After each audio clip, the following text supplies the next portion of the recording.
Morning. Welcome to my photography live stream where we talk about photography and catch up on how everybody's doing.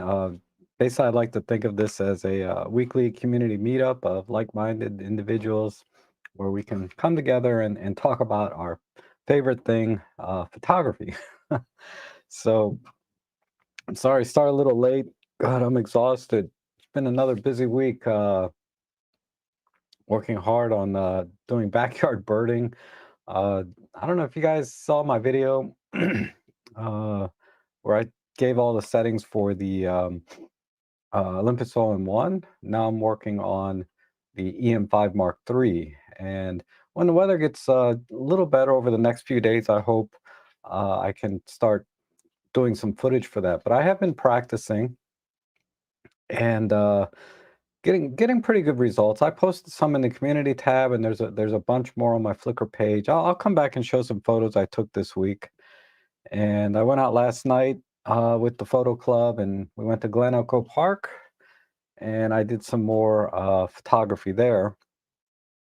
So, and I'm always impressed by what other people can shoot sometimes. I mean, we have in the photo club, we have our own little photo albums from each event. And yeah, it's like so many talented and creative people out there.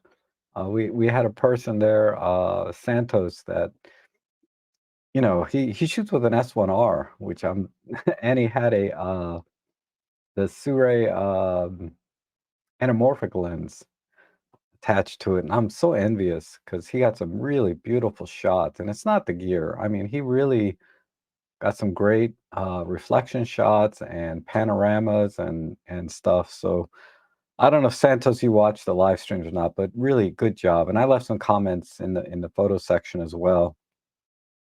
And then yeah, my buddy Owen, he did some really great shots. And then Dave, I think, got the most perfect shot. Dave is the organizer of the club, and he got a shot of the Glen Echo building with a plane flying over. I tried to get that shot, but I wasn't anywhere near as nice as the one Dave got. But anyhow, it's good to see everyone from yesterday, and it's good to see everyone here today. And as always, I like the conversation to be driven by the audience, the viewers. So if you have any questions or comments or feedback, you can leave them there in the chat section. I have pretty thick skin, so if you have any criticisms, that's okay too. We're all here to improve our craft and to get better and to learn from each other. And I've said this many times, I learn as much as from you guys as hopefully you get from my channel and what I try to do here to help the photography community.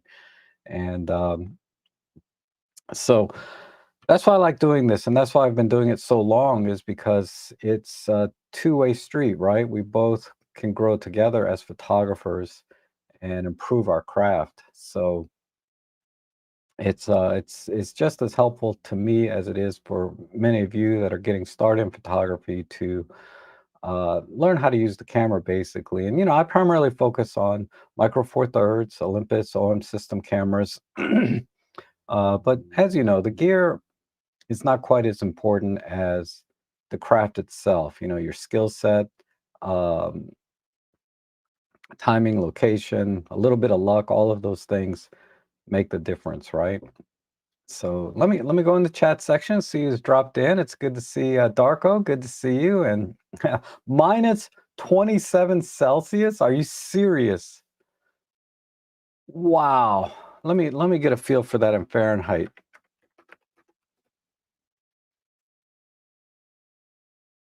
How can minus 20, 16 degrees Fahrenheit negative? 16 below. How's that even possible? Man, I had to cancel an event. I had scheduled something for the Shenandoah Mountains for tomorrow, but it's going to snow today. They've already closed the roads down. It's like 40 degrees outside. They've already shut everything down.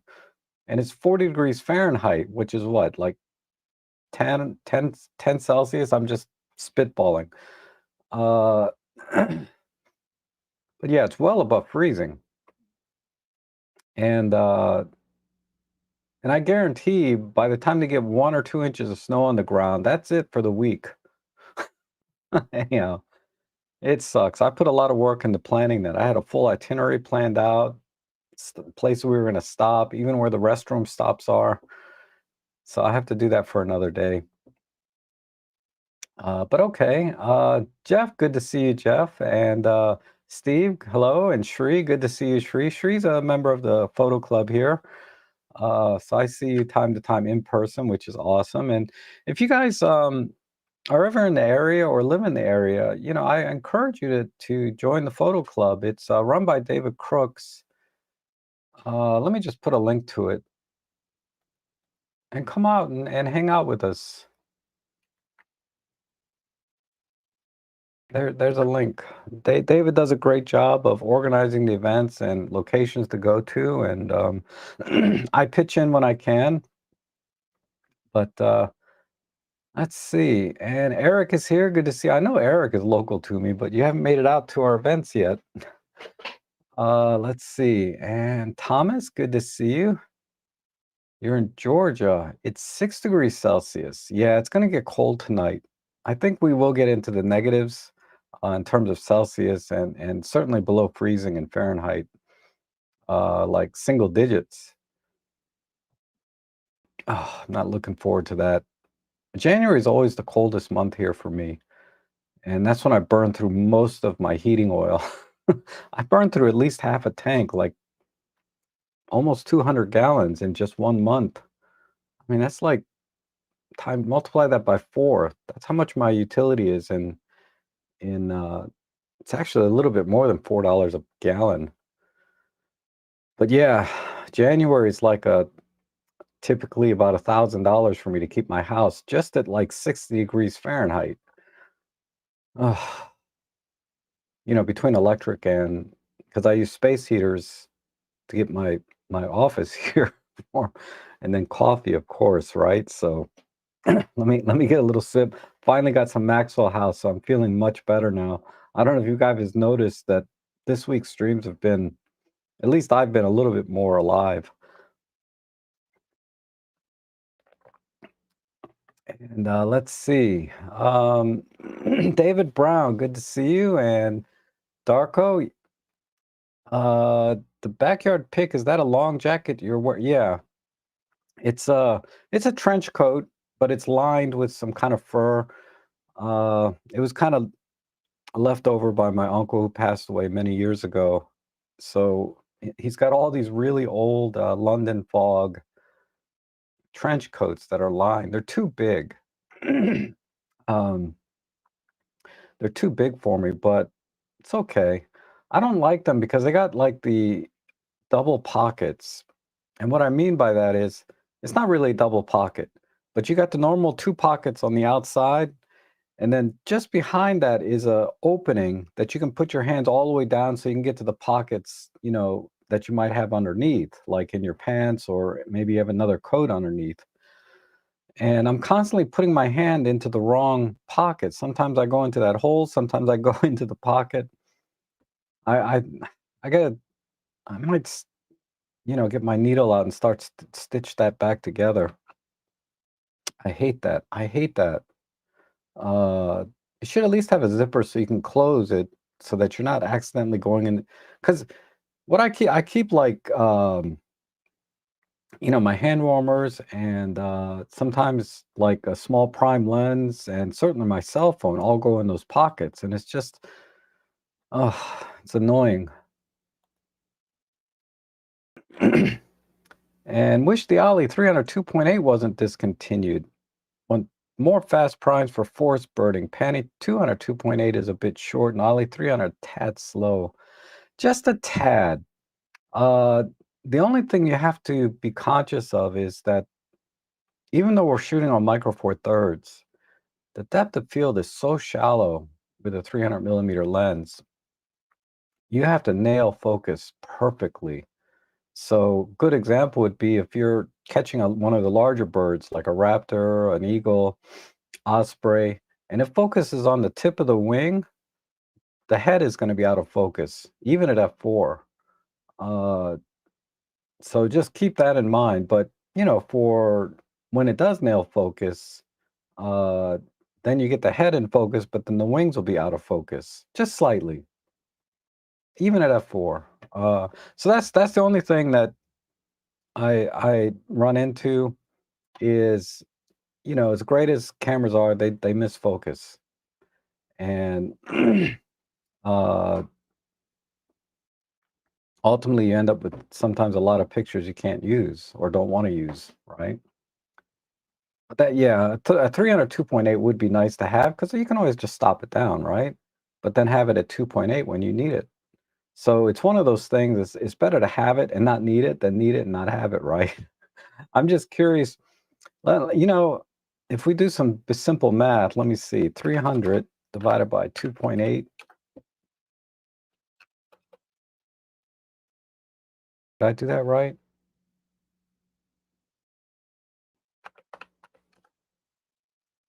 Yeah, 300 divided by 2.8. You got to think that the front element is going to be at least 107 millimeters.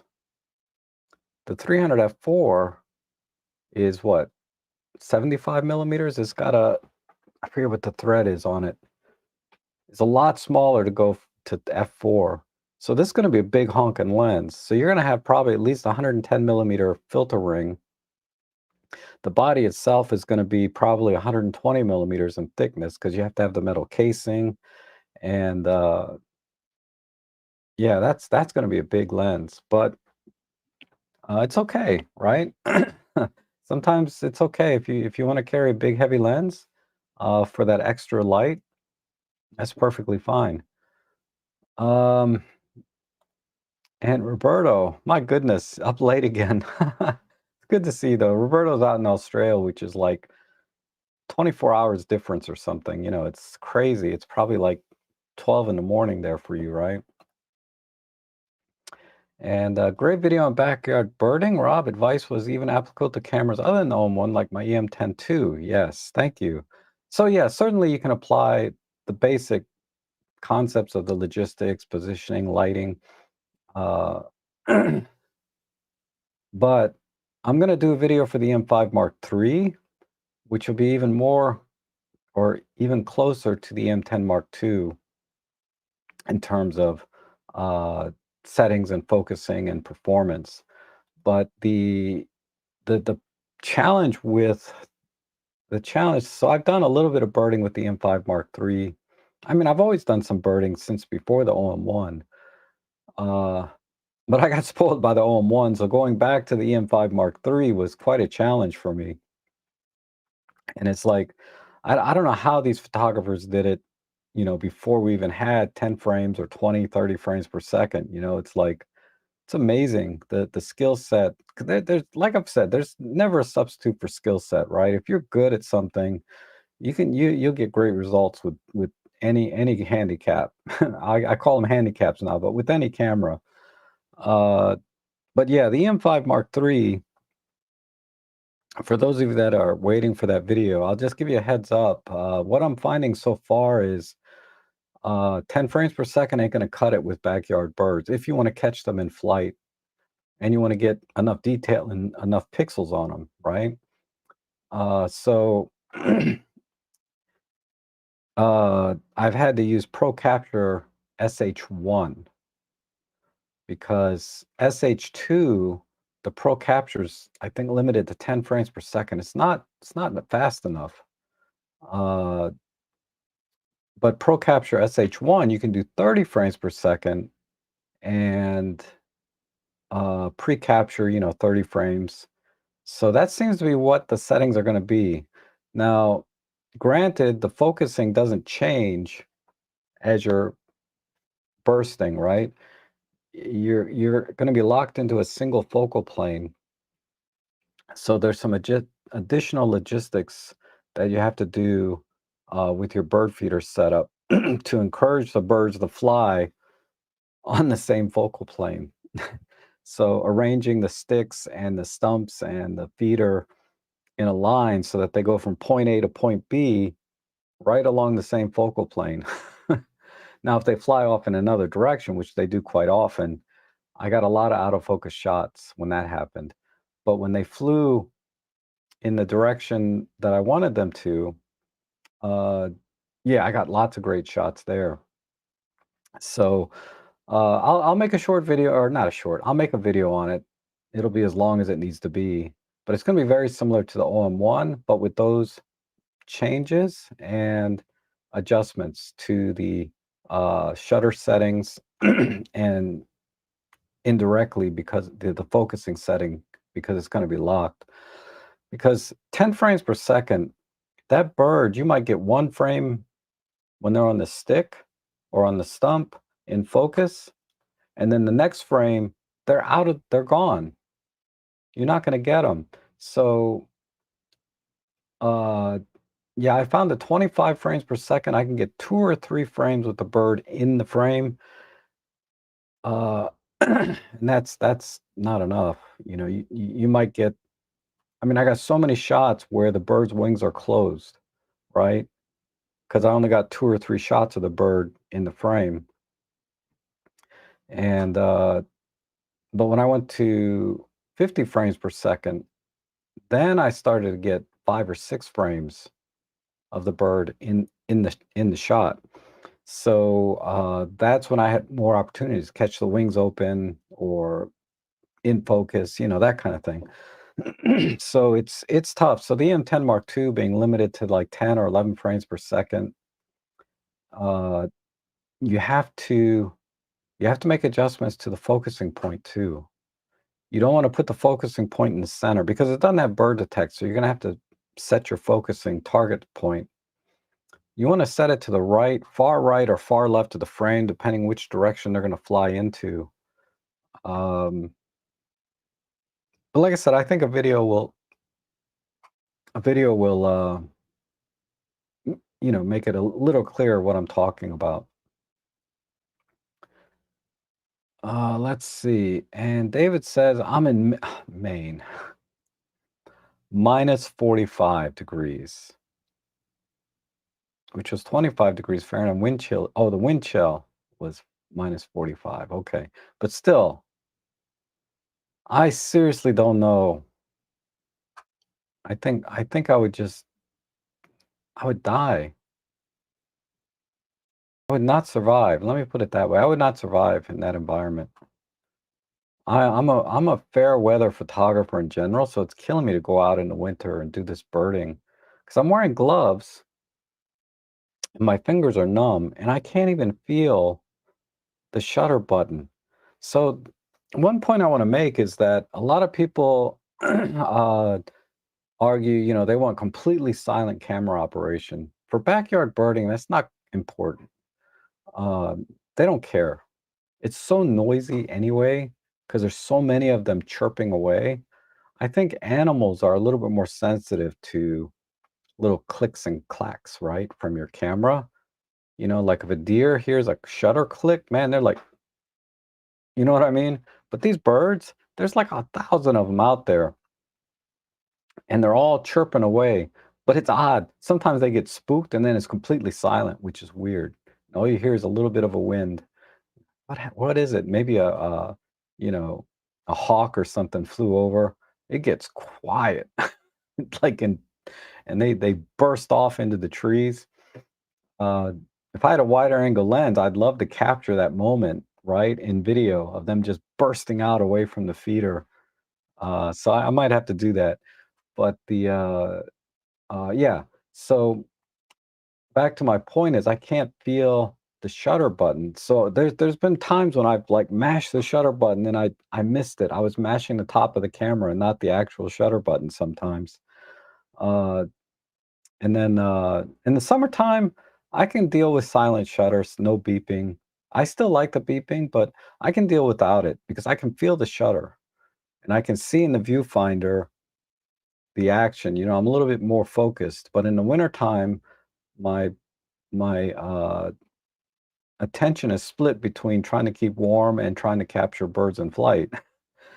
So The other thing is, I wish Olympus had a shutter sound that like a fake one through the speakers so that when I am capturing the images, I can hear it taking pictures while I'm bursting. Uh, again, for backyard birding and forest type birding, I don't think the shutter sound's an issue at all. But yeah, it'd be nice if I could hear it. I think Nikon does that, right? The with the Z9, and my Fuji does it too. Come to think of it, but yeah, if I can hold the shutter button down and just hear that sound, right? Uh, that would be a great help too for me, right? Some people they could live without it, but for me that would be a great help. And Erna says, "Hey Rob, love your great." Oh, thank you, Erna. I appreciate that. I try. I try. If you watch a video from like the last one I did to the ones I did when I started, there's not that much difference. I haven't changed or improved. My production value is the same. And I'm speaking from a technical standpoint, right? Uh, where you could even argue that my production quality's gone down since I started, but it's the content, right, that makes the difference, and that's why you guys watch, right? And the same could be said for photography. It's not the gear or the technical things, right? It's your skill set, um, practicing, and a little bit of luck, and that's what photography is really, right? It's not just all the specs. Because someone left a comment yesterday about, uh, and they kind of went through all the math of, the full frame sensor's 2 stops better, but then you put on a lens and you're losing a stop of light to get the same focal length. Uh, they went through all the math, and it's a great exercise to really understand the differences in exposure and how much light you're actually capturing, all of that. But ultimately, pixel for pixel, generally speaking, right? A full frame sensor is going to deliver a better quality, pixel for pixel. But there's so much more to it than that. So much more to photography and capturing a good image than just at the pixel level. Um, and that's why because I shoot side by side with photographers using all different kinds of cameras, some much more expensive, some much cheaper. And whoever gets the best image has nothing to do with the gear that they're using, right? Or gets the nicest image. Uh, it has to do with the person behind the camera. And I know that gets beaten to death, right? And I think what motivates or drives people to keep saying this over and over again, it's not the gear, it's the photographer, right? Is we you keep getting this keyboard jockeys coming in and just saying that, yeah, your camera sucks, mine is better, I can do this, I have this dynamic range, I have this kind of autofocus, on and on, they get into all of the specifications of the gear, and there's no argument there from me anyway, right? If a camera has a certain spec and a certain quality, yeah, it's a great camera, you know? But uh why why focus on that so much, Photography is much more than just the gear. And I've said that before, that photography and gear are really two separate subjects. You can get into the gear. I do, you know. Like I love my Pentax monochrome. I don't know why. I just love that thing. I took it out yesterday. But uh, I can talk about the the gear, the tonality of the monochrome sensor and the images that I'm getting from it, and the extra resolution and sharpness and all of that stuff, right? All the things that they say about monochrome sensors versus a color sensor being converted to black and white. But then you look at my images and you're like, "Yeah, okay." You know what I mean? What's that got to do with the camera? My images still suck. I mean, I try. Once in a while I get lucky. And that's what I mean. Luck is a big part of photography too. And Dargo says, "Hugga mugga hugga." What? Maxwell House. Yeah, Maxwell House. I didn't know that was their thing. I'll have to look that up. I don't know what it is about Maxwell House, but it has a very vintage or nostalgia for me for some reason. The smell and taste of Maxwell House just has a very uh what's the word I'm looking for? I would say raw quality to it. They're not trying to be fancy, right? So like this other coffee I got that well, I didn't get it. My mom gave it to me. Is kind of like a JPEG. It's been tweaked, grown a certain way, has certain flavor. You know what I mean?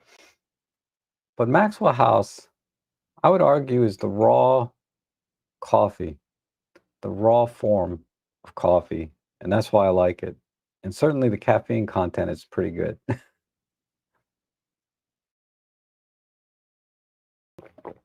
And Shri is back. Awesome. So you back now for just now, like in the stream, or are you back from like a trip? So I know you go to India sometimes, uh, which is you know, awesome. India, let me tell you, I had the opportunity to interact with many people from India and got to hear their stories about going back to India. And many of them live here. Most of them live here. But whether it's here or back in India, but especially in India,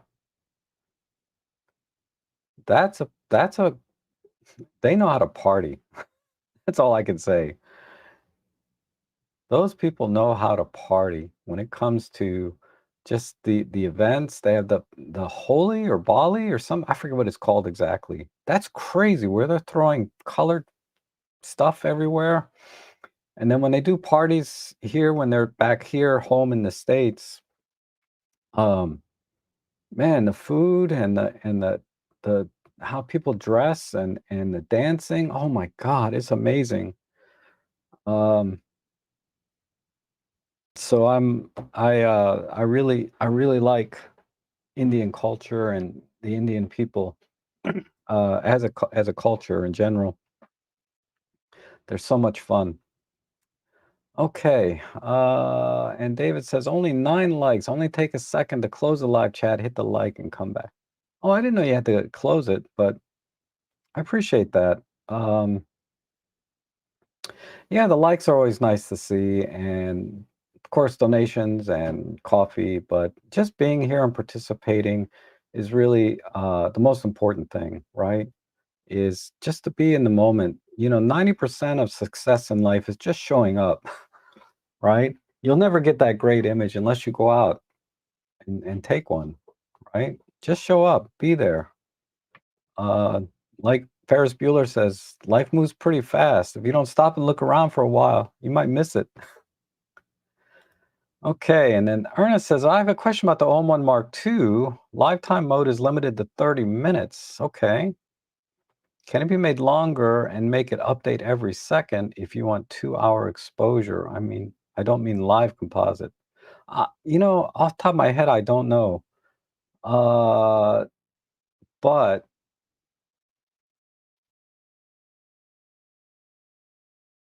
lifetime, I didn't know lifetime was limited. I don't have an EM1 Mark II, but let me just take a quick look. If I can answer this quickly, I will. If not, I'll just have to do a short video. So let me put it into lifetime mode.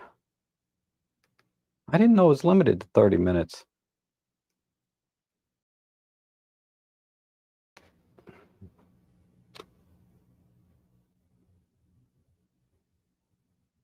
Okay. So there are some limitations here.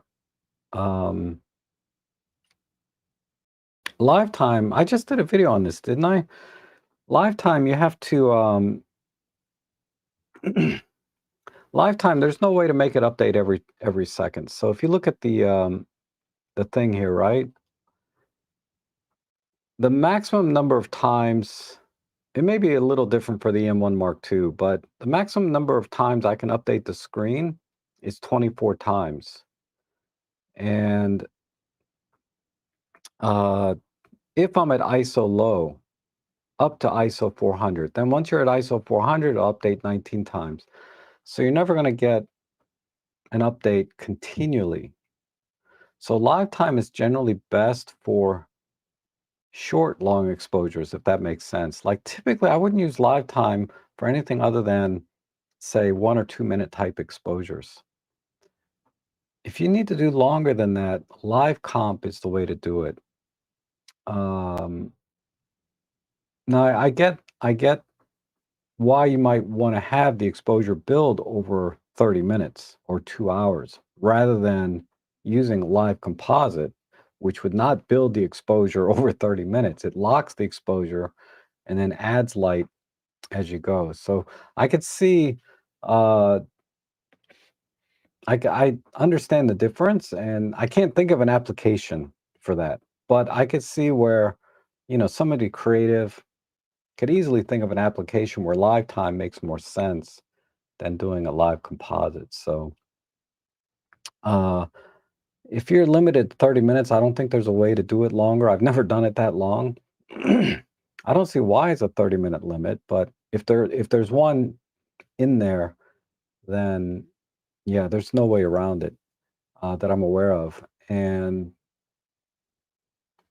the only way, the only the only thing I can think of is you have to use live composite and set the exposure for the ambient light that you want first. Typically with live comp, you want the ambient exposure to be as dark as possible, and then you build the light yourself, right? You add the light yourself. Whereas live time, you let the ambient light build the exposure. So with live comp, you want to set the exposure for the ambient light that you want, and then start adding things. Whether it's you do it yourself with light painting tools, or it's whatever's in the environment, like a car or bus or a train going by with its lights. So that's the only way that I can think of that might be a compromise to live time. Because like I said, live time, I understand the ambient light builds the exposure, whereas live comp, usually artificial lighting or lighting that you introduce builds the exposure. Okay. Hi,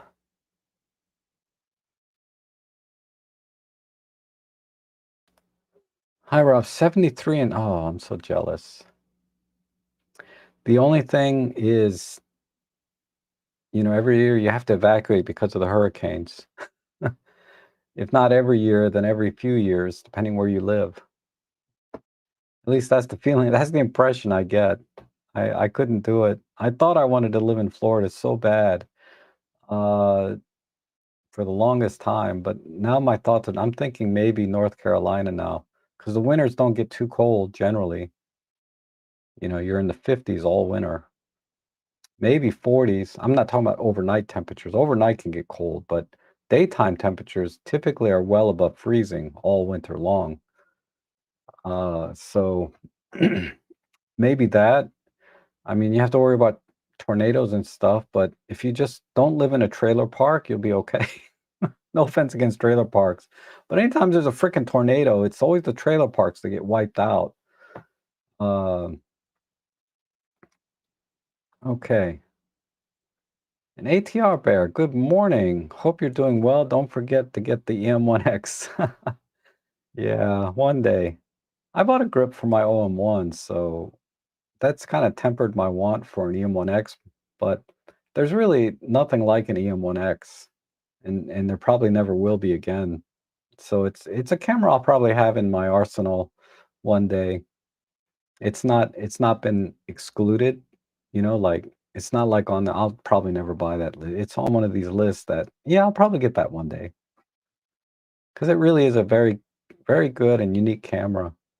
And it has some interesting it was the first camera ever, I think, with bird detect, regardless of manufacturer, subject detect. And I remember being so impressed with the image stabilization because I was shooting with the M1 Mark II when that came out. And the M1X image stabilization was so much better. It was like night and day difference. And then add the subject detect on top of that. Uh, I was just blown away. On the technical side, and I tried it a little bit at a launch event, and then when I got to borrow one for a couple of weeks, I was even more impressed with uh, just the fluid experience that I had with it. I don't know how to explain it other than just everything ran smoothly and beautifully. Yeah, the autofocus is not as good as the OM1, but didn't matter. It didn't take anything away from my enjoyment and the quality of images that I got uh, anytime that I took it out. It's just I'm not into bigger cameras, bulkier cameras. And that's why my a lot of my cameras back here, the full frame ones, just sit on the shelf, because to take out those things, the only camera I really make an exception for, size and weight, it would be EM1X, but that's kind of low on my list in terms of wants. EM1X is definitely an exception. I'll take the extra size and weight. I mean, it's not humongous, right? But yeah, certainly bigger than my M5 Mark III. And then Panasonic S1R, I would seriously uh, overlook the size and weight. And then my Pentax monochrome, I would I can overlook the size and weight and bulk of this. The camera alone is like 800 grams, more than that maybe. Then you throw on, and I have like David let me borrow, the David Tellett let me borrow his 40. But when I put like my normal on here, anyway, I can accept the extra bulk, size, and weight with those cameras. Uh, 'Cause I think there's something special about them. The the Sony A7R5 that I have, it's tough. It's tough for me to take that out, even with the kit lens on it. I just feel like the camera's just too big and bulky for what it does. Um, or what I do with it. I should put it that way. Not for what it does great, right? It's a great camera, but for what I do with it, it's just too big and bulky. Uh, Same thing with my XH2. I'm thinking about maybe swapping it out to get an XT50 instead. The problem is I bought all big bulky lenses for it, and they just wouldn't pair well with the XT50. The XT50, it's better, Viltrox has a lot of great lenses for the XT50 and for other cameras too, actually, but the Viltrox lenses would be perfect with the XT50 and some of the pancake Fujis that they have. But what do I have for my Fuji? 33 1.4, 23 1.4, 18 to 50, 55 to 200. Like, these are kind of big, bulky lenses for me in the sense of what I'd be doing with them. And the kind of images that I get from that camera just don't justify carrying that extra size and weight. But if I had an XT50 with, say, a 27 pancake, yeah, or the 56 1.7 from Viltrox. Viltrox has a 28. There's some nice lenses from Viltrox that you can put on a Fuji XT50. Some great lenses from Fuji themselves. They're pancakes. Then that camera would make more sense to me. That system. But the XH2 has that beautiful top plate LCD that ironically I don't even use when I'm using that camera, but I just love that. It's very unique to me. Uh, and then the 40 megapixel sensor does resolve quite well. And then the color science, I'm not a fan of actually. I know Casey likes them a lot over at Camera Conspiracies, but I'm just not a fan of the color science. Anyhow, but every OM system Olympus camera, the size and weight is justified. Like how can you complain about this? 75 to 300 EM5 Mark III, and all the things this camera can do. It's, the OM1 even more so, right? Maybe I should maybe I should replace this. I'll have to borrow somebody's OM5 and see if I can get a little better performance. I got an OM1. I'll be all right. I'll just keep this. But uh, you know, I just I I can I'm a fan, okay? I'm biased, all right? I get it, all right? Uh, but all I can tell you is this camera sort of is sort of the I would say the poster child for Micro Four Thirds. Small, compact, lightweight, small, compact lenses and primes and zooms. You put the 40 to 150 kit lens, the 75 to 300 kit lens, the 14 to 42 kit lens. You got an amazing package. You know what I mean? And if you want to go weather sealed, there's some options there too, right? The 12 to 45 f4 weather sealed, the 40 to 150 f4 weather sealed. You got those two lenses with this camera, you got a weather sealed travel monster. So to me, this is, this with an OM5 or EM5 Mark III, this is the poster child for Micro Four Thirds. The OM1 is the flagship camera, right? So you take other priorities into consideration, not size and weight, right? You take performance. Performance, a huge difference in performance between this and OM1. Performance and things take precedence. So I'm okay with the size and weight getting bigger, but there's a exponential improvement in performance, right? In terms of shutters, autofocusing, feature sets, shutter speed, frames per second, all of that stuff, right? Uh, so of course it's going to be bigger, right? More durable, more better weather sealing, better handling, so you can put on bigger lenses, all of that stuff. Um, but there seems to be two camps out there. People that want to keep Micro Four Thirds, small, lightweight, compact, kind of the spirit of Micro Four Thirds when it was launched. And then people like me that say, I want it all. I want the very best Micro Four Thirds can offer, right, in terms of performance. And I also want these small, travel, compact, lightweight ones. And I want the vintage style like Pen F. I mean, Micro Four Thirds is such a broad system, right? I'm not as familiar with Panasonic Lumix stuff, but they make a lot of great cameras too in the Micro Four Thirds area. Uh, so that's where I sit. It's like I want it all.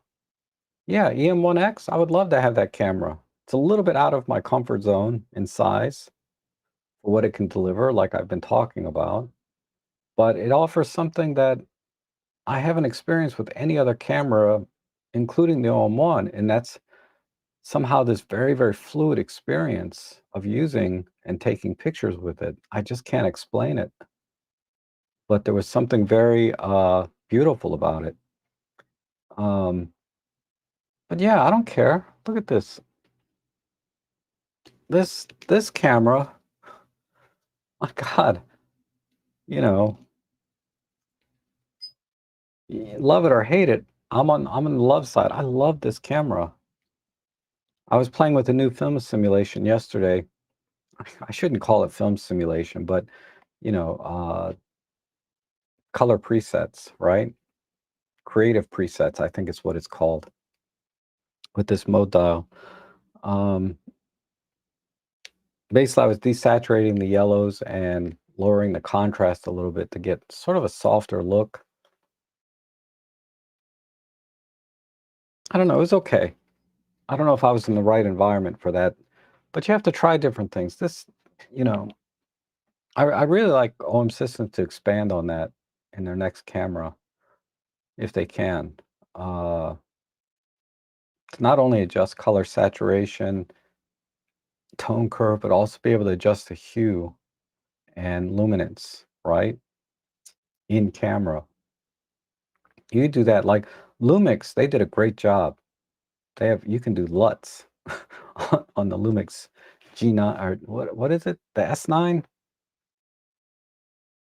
It's mildly tempting to me getting that S9 because Santos had one yesterday and it was nice. I mean, it doesn't have a hot shoe, it doesn't have an EVF, so those are kind of deal breakers for me. But I like the idea of the LUTs, right? And doing in-camera processing. I mean, I post-process the heck out of my images, and I love using Nick collections sometimes. But there's something about doing things in camera, seeing the colors and the images that you get while you're in the field, and not when you get back home and start post-processing.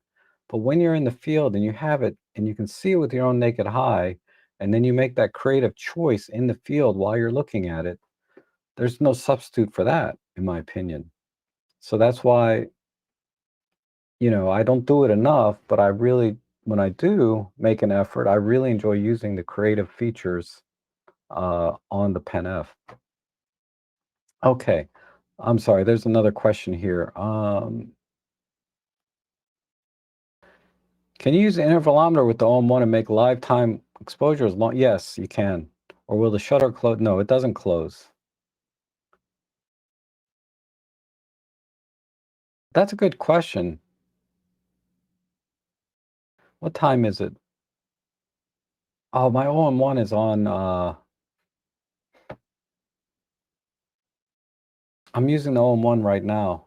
Otherwise, what I was going to do was put it in live time mode, put it on, and then by the end of the stream, it'll be an hour, and we would know our answer, right?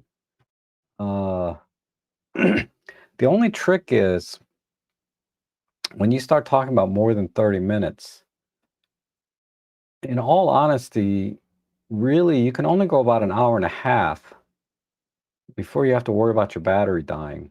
And that's if it's normal temperatures. If it's cold, we're talking like an hour tops. So you need a third, you need to plug in the USB-C port on the OM1. You can do that. And have an external power source to do these kinds of long exposures. But Erna, what you can do is after the stream is over, leave a comment and remind me of your question. And so remind me, put any questions you have after the stream to remind me, okay? And I'll try and answer them and do this kind of testing for you, okay? Because I can't do it right now. You're live. And then also, if you could, tell me what your application is. Like, what are you trying to capture? I'm just curious. What creative reason do you have for doing this kind of photography? I'm not I'm not saying that, I'm not being critical at all. I'm curious what it is that you're doing that you need to do such long exposures, because it's not something I've ever done myself. I just can't off the top of my head think of any application where you would want a 30-minute exposure, but that's not my area, right? I'm sure there's lots of people that do it. Yeah, please leave a comment after the stream. The stream will be up, so if you can't do it right after, you can do it tomorrow. But I definitely want to answer these questions, so I'll learn something new myself along the way. Okay, but you can hook up an intervalometer to the camera, put it in bulb mode rather than live time because I think live time is limited regardless in terms of how many frames you'll see before it stops showing you live updates. And Darko says, have you tried Intrepid large format bellow? No, I have not. But you've seen a guy doing wildlife with them? Wow. Let me tell you something that, you know, eh, it just reinforces what we've been saying all morning. You know, nothing to do with the gear. You know, capturing amazing images is about the photographer, and then using the tools that you need to accomplish that. I don't know if you guys watch Tin House Studios, um, but he talks about that time to time about uh, when the gear does and doesn't matter, and you know it's nothing new really for me, or really for most photographers that have been doing photography for any length of time. He's not really saying anything new, but he definitely has his own perspective, and he's really able to articulate that very well. I still refer back to episode 69. Wow, birds in flight, even though with me it's more often bird on a branch. Yep. Wow. That's a while ago. And X Meta, hi. Still prefer ASF and single shots for bird. That used to work on K3 better than machine gun, but requires fast reaction. Yeah, and some missed shots definitely. Um, it's tough. You have to be really good at anticipating the bird's movement, right? And you get a feel for it. I did it almost every day for a week, a couple of times, you know, several hours a day. I went into my backyard and I sat there in the freezing cold and did birding. And you start to get a feel for where they're going to fly to, what branches they like. You know, like I can tell the nuthatcher always flies to this one branch, then flies down to the feeder, then flies over to the stump, then goes up back to the tree, then flies to another tree. Almost every single time he does like this circle, right? And he approaches everything exactly the same way. And the cardinals always land on the branches up top here, and then they come down to the other branch down here, then they go onto the ground. Rarely do they go to the feeder directly. Uh, and it's fun to watch them like pick up certain seeds and throw them aside and then eat other ones and take other ones. Like they're picky about which seeds they eat. You know, the little the tufted titmouses, they like the nuts, like peanuts and stuff. And the dark-eyed juncos, they like the little mullets, you know, the ones that the uh, the blue jays, they hate those things. They like sunflower seeds, uh, and the cardinals like the sunflower seeds. They also like the mullet, the little round mullet things. But uh, anyway, you start to get a feel for those things. I mean, I didn't know any of this last week or the week before last, but I'm starting to see it now as I'm standing there. Can you imagine if I was birding for 20 years, what I'd be able to do in one shot? Right now, I have to spray and pray with the OM1, but I'm starting to get a feel for, you know, the birding, and that's what XMeta is talking about. You know, SAF, single shot, little anticipation, little luck, and you got it, right? Because I can tell you, like I said, between the time I'm half pressing the shutter already, from the time it's half pressed to the time I fully push it, that bird is almost already out of the frame, you know, in that short a time. Uh, so it takes more than reaction time. It takes anticipation, right, to capture these birds. Okay, Rob, have you ever gone to the airport off Route 50 in Bowie? I always see planes there, but I'm not sure if access is allowed. Also, the M1 Mark 1, a special edition. I've never seen it in silver. Yeah, where is it? Oh, I have it out on my tripod out front. You've seen the one that I have, right? I assume that's what you're referring to. I'll go get it though. I'll go get it and show it for people that haven't seen it. It's a beautiful camera.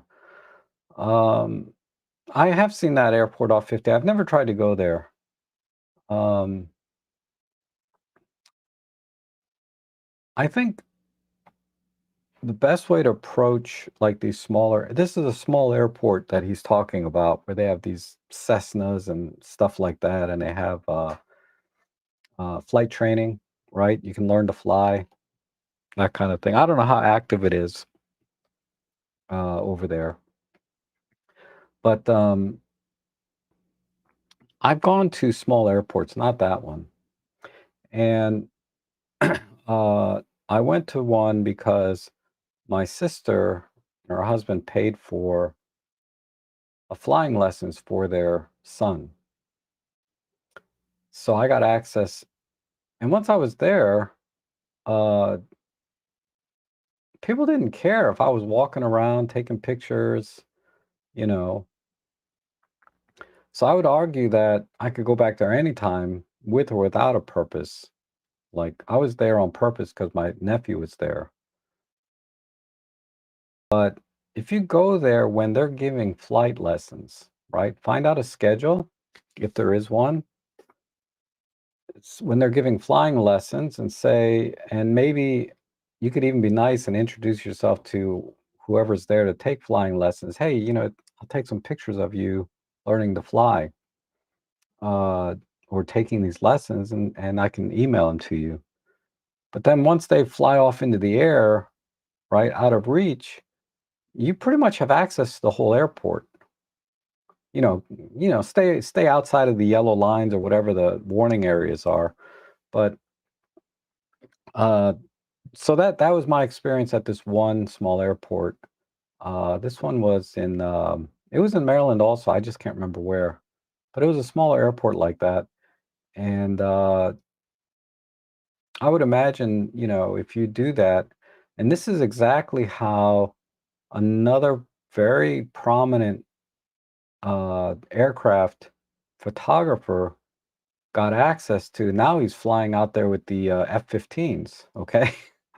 But and I forget his name. I followed his channel for a while, and then I don't know, I just got distracted and lost interest or forgot about it.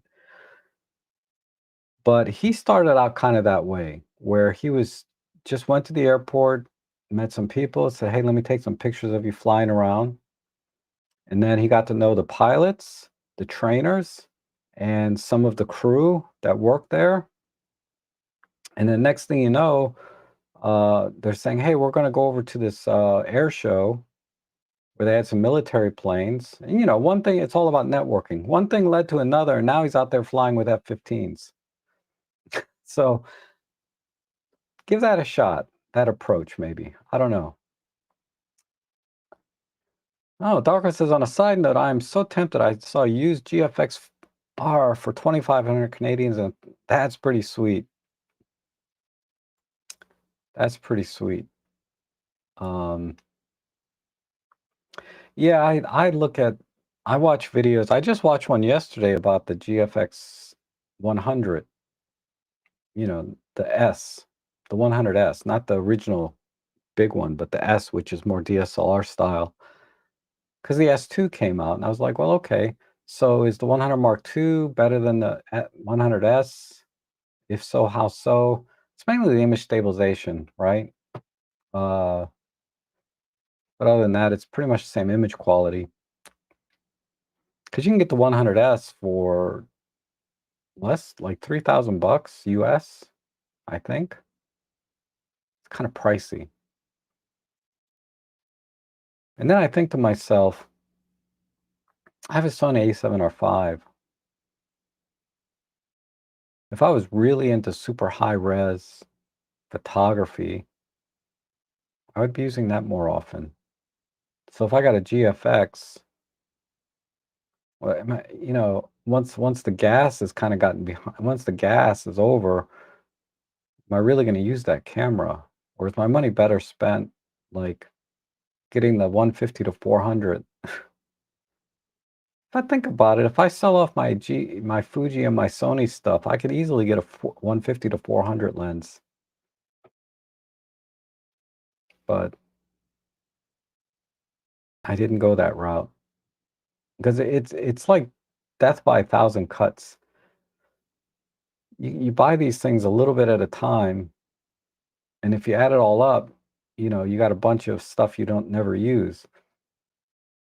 Whereas if I just saved up and got the 150 to 400, I'd be using that lens all the time, just like my 300 f4.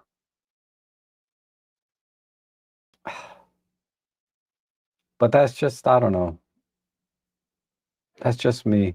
I don't know if you guys have run into that in your own journey in photography with if you have gas like I do. Uh, but there's some things I haven't regretted, but I don't regret buying anything that was made by Olympus or Home Systems. I've never had any regrets about any of that stuff. Uh, and I really didn't have any regrets with my Lumix gear. The only Lumix gear I have now, I think, is my LX5 and LX100 Mark II. No regrets. But every single Sony and Fuji camera I've ever bought, I've regretted. Like, I shouldn't have bought that. I'm not saying they're bad cameras, they're excellent cameras, but it just didn't jive with me, right?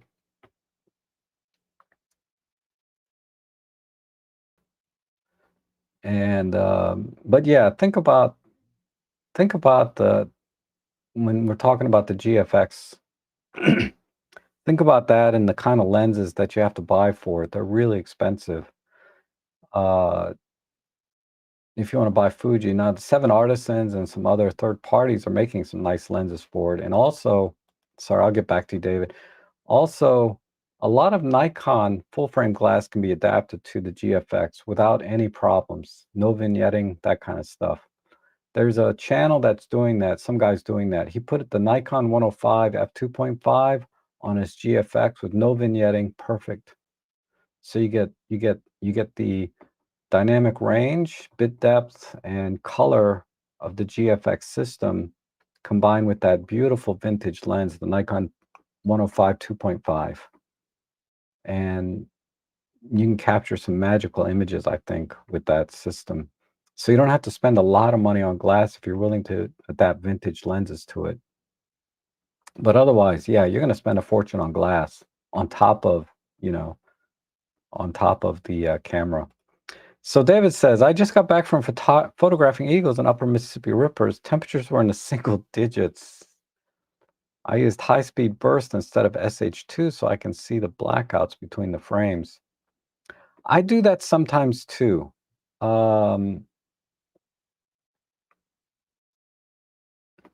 I like the, yeah. So when I'm shooting like this, I'm just shooting 25 frames per second. Seeing the blackout in the screen is helpful, right? Uh, so that I know I'm hitting the shutter button. So I agree with David. I'm assuming that's why you're bringing this up. I agree that that is a great way to get a feel for, because the blackout doesn't bother me either. But the reason I shot in SH2 is because I needed the 50 frames per second um, for the backyard birding. Otherwise, I didn't get enough frames of the bird in the shot because they're gone. At 25 frames per second, it's like 2, 3 shots, and they're out of the frame already. Because I'm cropped in really tight, right? Because I want to get enough pixels on the bird so you can see some feather detail. But when I'm doing eagles, like you were saying, yeah, I'm perfectly fine with the blackout. In fact, I prefer it so I can see that the camera's taking pictures. So I have at least a visual, and then I don't need the shutter sound at all. So thank you for reminding me. But yeah, when I go to Conowingo, I typically shoot in sequential shutter 25 FPS because those birds don't fly that fast.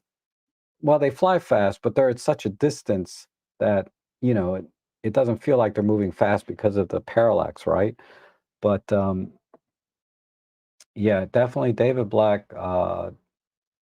I do the same thing. I shoot in 25 FPS, sequential shutter, not SH2 when I'm doing eagles, actually.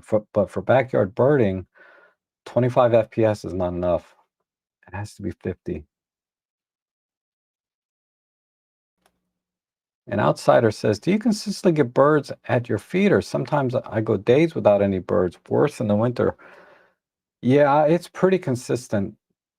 When I first put the feeder up, it's like took about a week.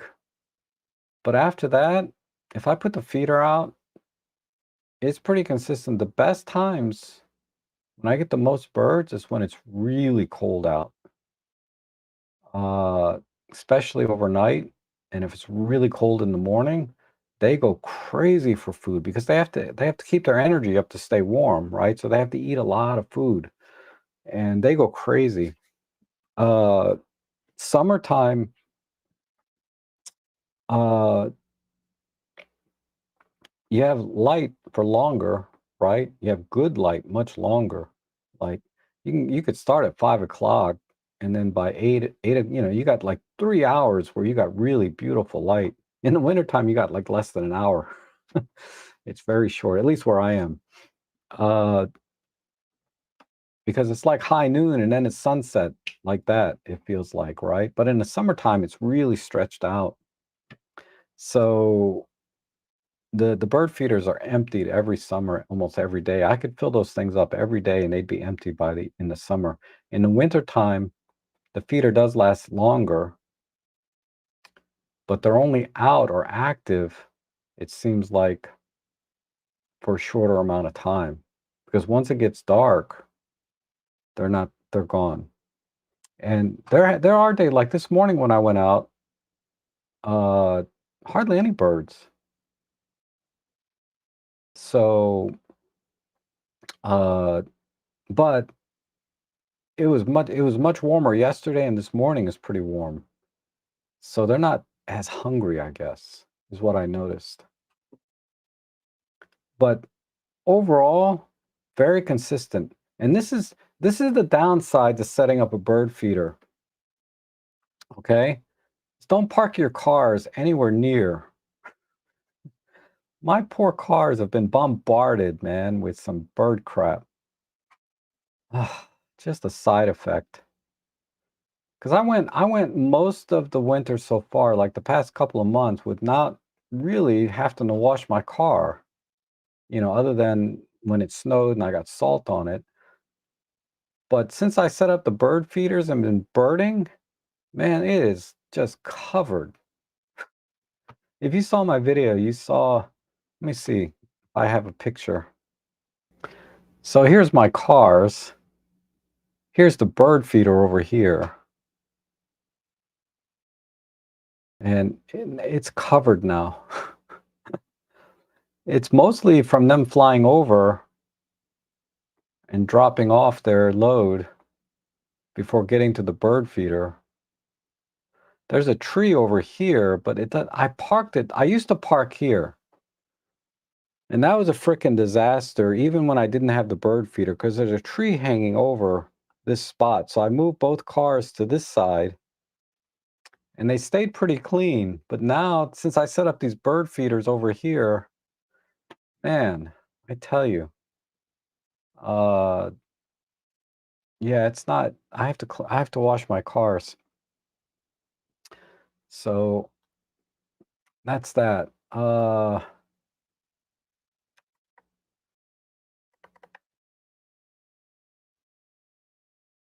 Let's see.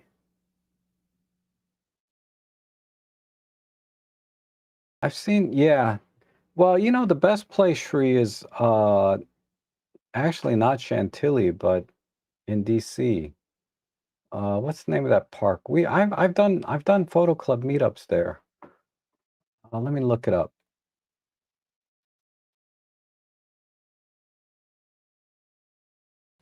It's God, my memory's so bad. Um, it's up here. There's Reagan National. This one, Graverly Point. This is pretty awesome right here. You know, you can get some great shots of planes. Uh, right over here. I've gotten out so many nice pictures. That's where you need to go. Forget about Chantilly. Of course, I know that you live probably right around the corner from there. uh,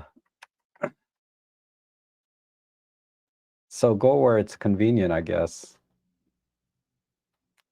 But what's the word I'm looking for? I go to Graverly Point sometimes. So with that said, let me break and show some pictures.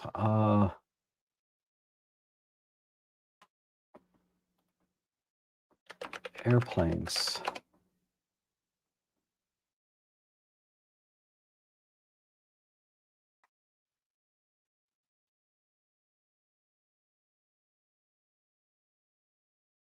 Yeah, of course I don't have any Graverly Point. Oh, here's some. Yeah. So here's one I did. Oh, did I do this one at Graverly Point? No, I did this in Alexandria. Yeah. These are not Graverly Point. These are really old. That's the Air and Space Museum. So this is the Air and Space Museum Shri is talking about, but it's right next to the airport. So you can go inside and take pictures. Let's see if I have anything else. This was the air show. I think this was in my backyard.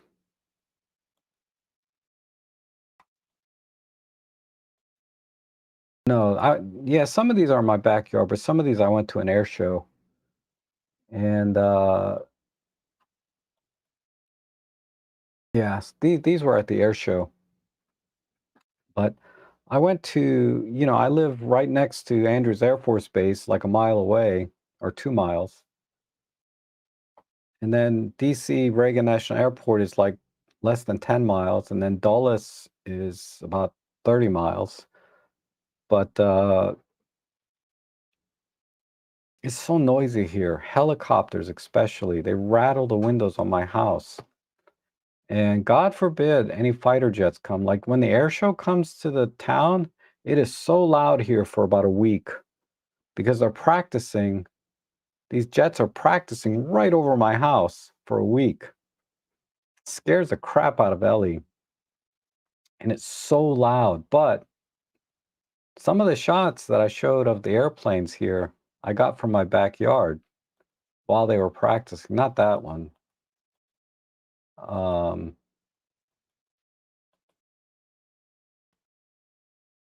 yeah, these were at the air show, actually. Let's see, which one did I get from my backyard? Maybe I didn't post them. I thought I did. What album is this in? Aircraft. This one I got in my backyard. I did a sky replacement, but I know I took this one from my backyard. And I took this one from my backyard. I did a sky replacement. What else? This one I took from my backyard. Definitely. Oh, I even made a note here from my backyard. Yep.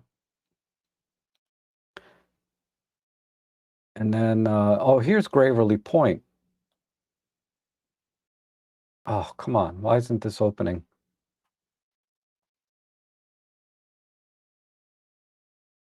Let me refresh this. Uh-oh.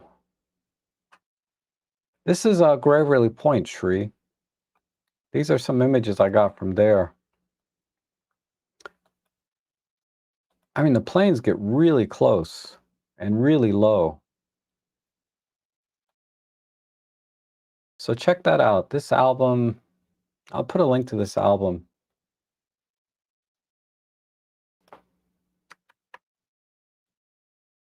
Oops, sorry about that. Here's a link to the album of my airplanes. You can check that out. Um, And Amanda Ducky, welcome as a member. Awesome. Thank you so much for your support. I really appreciate that. That's awesome.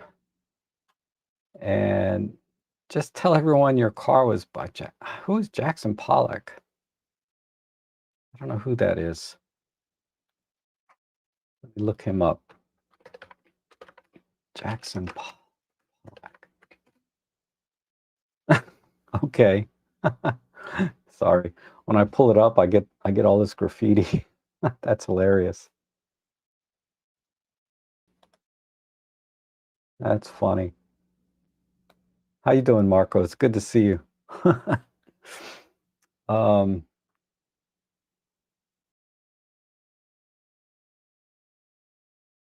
I would argue that it shows more because I have a black car and a white car. You can see it on the white car pretty easily. And the problem is when you clean it off, you pretty much have to get rubbing compound to get the stain out. Ugh. But I put a ceramic coating, on the car, so it cleans up pretty nicely now. And Eric says, Gravely Point is fantastic airplanes. They bank over the Washington Monument view, and yeah, it is. They do fly really close and low.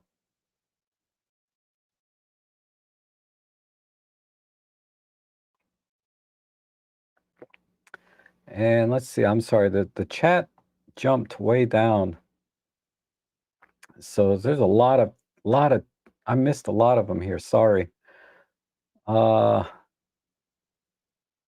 Ferris Bueller was such a fun. Yeah, that was a great flick. If you guys haven't seen Ferris Bueller's Day Off, it's a great movie. It's a lot of fun. And Marco, yep, good to see you, Marco. Intrigue, good to see you. And then, Ernest says, the reason I want to do live time is because I want to do star trails or moon trails so the sky night can build and become more blue over time versus live comp, where it won't do that. I see. So you want a lighter blue background, but then you don't want to overexpose the star trails, right? You want to keep the colors and the stars too. So live time should do that. Interesting. I'm going to have to give that some thought. But thank you for explaining that. But please leave a comment too, because my memory is terrible. It's terrible. But I can see why you want to do that. I typically do live. What I would recommend, if you know how to do layers in Photoshop or composites, what you can do is take two images. Take one with the exposure that you want of the sky and the landscape. And this is very common practice with long exposure photography. Is you take two exposures.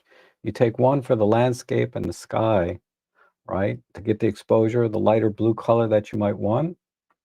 And then you take another exposure, your long exposure for the trails, and then you blend those together later. That is a very, very common technique that you really should learn to do if you don't know already. That's how that's normally done. You don't normally do that the way you're talking about. Uh, Not normally, I don't think. But I've only ever done it using Olympus cameras, so maybe you've been coming off another system where you did that all the time. Did it that way with bulb mode, right? And then, have you shared your thoughts on a new camera? I don't like to speculate. Um, I saw what was on 43 Rumors that it's going to look like a vintage, like the OM1. I don't. It's supposed to look like this, right? It's supposed to look like this. This is my OM2N. The shutter locked up on it, but I have a couple of these OM1s. I want to get an OM4.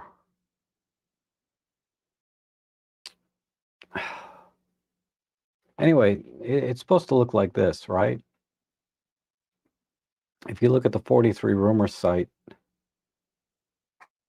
So I would love it. I would love it. That's very likely that'll be my next camera purchase, is a modern version of this. So we'll see. We'll see what happens. They're gonna announce it soon. Um, but yeah, my mirror gets stuck, and the shutter's stuck open. So, well, not the shutter, it's stuck closed actually. I'm not sure where. I used to be good at fixing stuff like this, but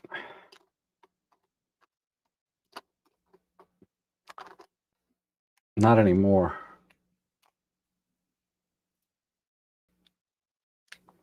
Yeah, I have it switched to manual. But how beautiful is this camera? It's just it's really really nice. I love this camera. And I have a several OM lenses, the manual focus one. It'll be fun. I should adapt those more often and shoot with those. I haven't done that in a while. I mean, I don't mind manually focusing, but I prefer autofocus. How the hell Olympus did not dominate in the wildlife outdoor photography world is baffling. Yeah, there's quite a few of us out there. If you mean dominate professionally in a professional wildlife market, I don't know. Uh, but when I go out on my photo walks to, you know, place where you would capture wildlife, particularly birding, I see quite a few OM system cameras out there. OM ones. I've run into the 150 to 400 quite often, which surprised me. I've run into the uh, 100 to 400. A lot of OM system users out there, and a lot of dual camera system users. They'll have like their Canon uh, R5 or Sony A1 with their 600 f4 right next to their OM1 with the 150 to 400. And I talked to a guy specifically about what he thought about these two, right? He had an R5 with a 600, I think, and he had the OM1 with the 150 to 400. And he said exactly what you would expect is there's some compromise in image quality and lower light, but for the most part, he liked the reach, the portability, the performance, the speed of the camera, all of that. He said it for the most part makes equally as good images, and he enjoys using the system more than his Canon system for wildlife photography. So, uh, and he had some amazing images. I wish I had bookmarked his site. I probably did, but I can't find it now. He had amazing, amazing images that he caught with both systems, but he had both, and he didn't feel like one was better than the other. He liked them both equally.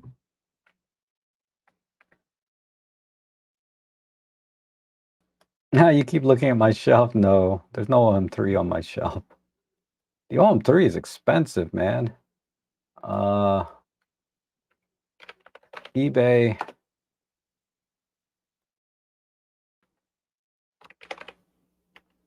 I don't know why, but that was kind of a rare. They didn't make too many of them. I mean, why? I mean, I get it because they didn't make too many. Look at the price of this OM3. Crazy. And then if you want to look at an OM1, 199 with a lens. Less than 199, 164 with a lens. I have one of these myself. I want to get an OM4. OM4 is not that expensive. See, $300 near mint. They say the OM4 Ti is the better one to get uh, because it doesn't have the battery drain problem. But yeah, I'll probably never have an OM3, but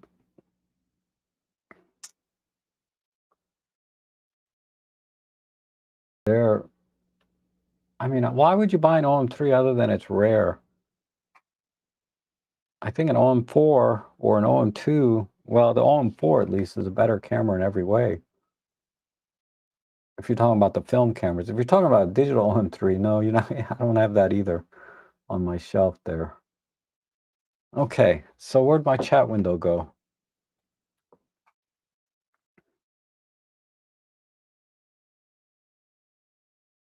Looks like you need a separate room just for charging batteries. So many yeah.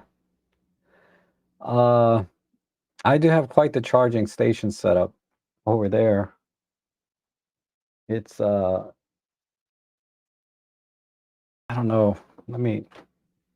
I can't swing my camera over there. Let me see.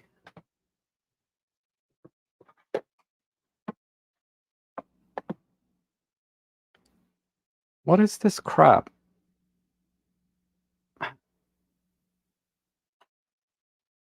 All right.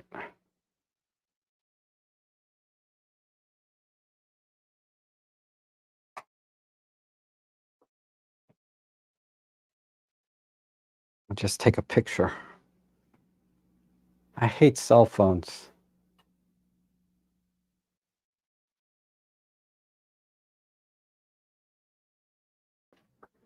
There's my setup. And then I have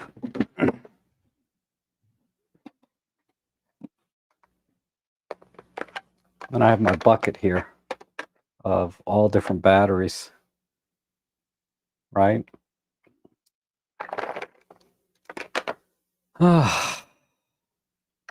There's so much gas.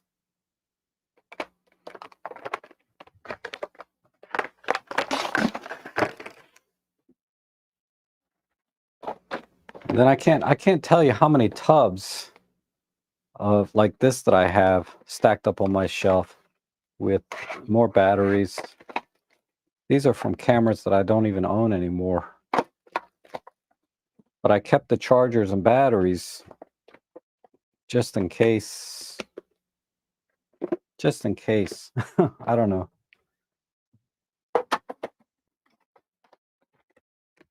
Here's another one. More chargers and batteries.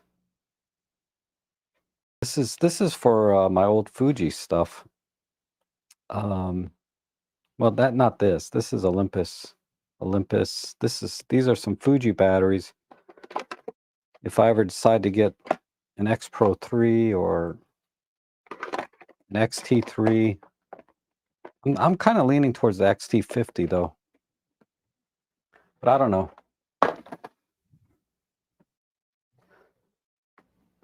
But anyway, yeah, it's quite the setup. So once in a while, I'll pull out a camera that I don't use very often, like my LX5, and I have to go into one of the tubs and find the charger for it and the battery. Anyway, it's a lot of fun. I try to stay organized.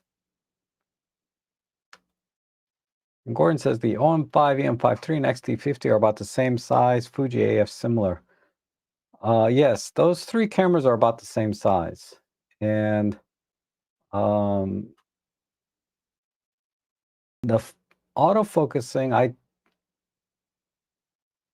I would say they're all about the same. The biggest difference being, I think, is I don't think the Fuji can fire that. I have a Fuji XH2, which is kind of like the X. I don't know what the frame rate burst is, if it has pre-shutter. I don't know that much about my Fuji cameras. But you know, I would say I wouldn't worry about autofocus on any of those cameras, really. Not for point and shoot stuff, right?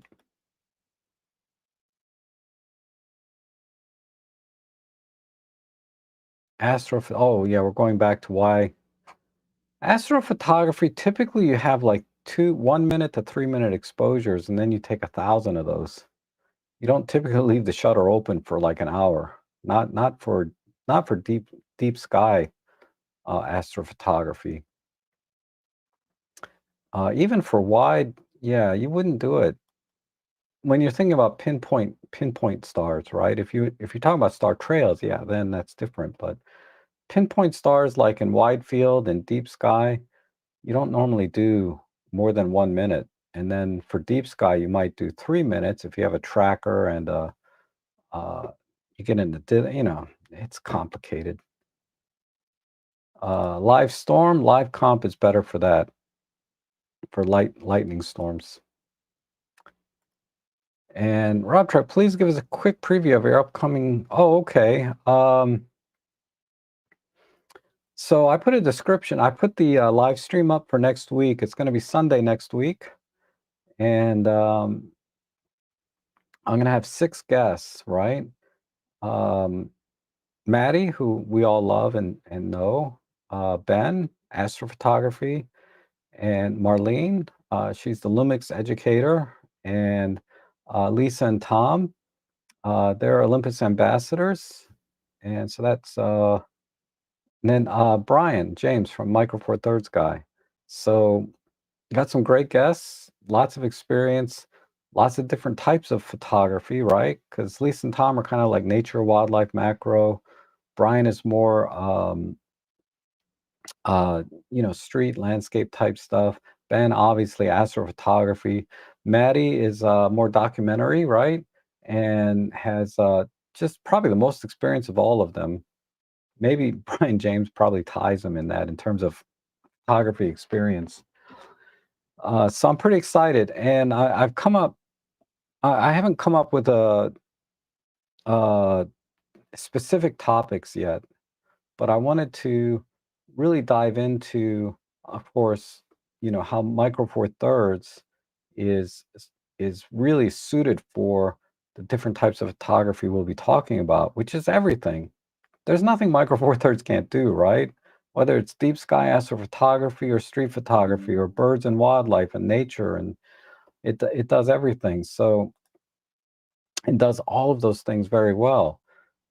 And these are the people that know the systems very well, know how to get the best from Micro Four Thirds. So we'll be sharing some tips on how to use the gear to get the best results, um, but also about general photography, like going out into the field. What's the best time to go out and do different things, or the best places to go, etc.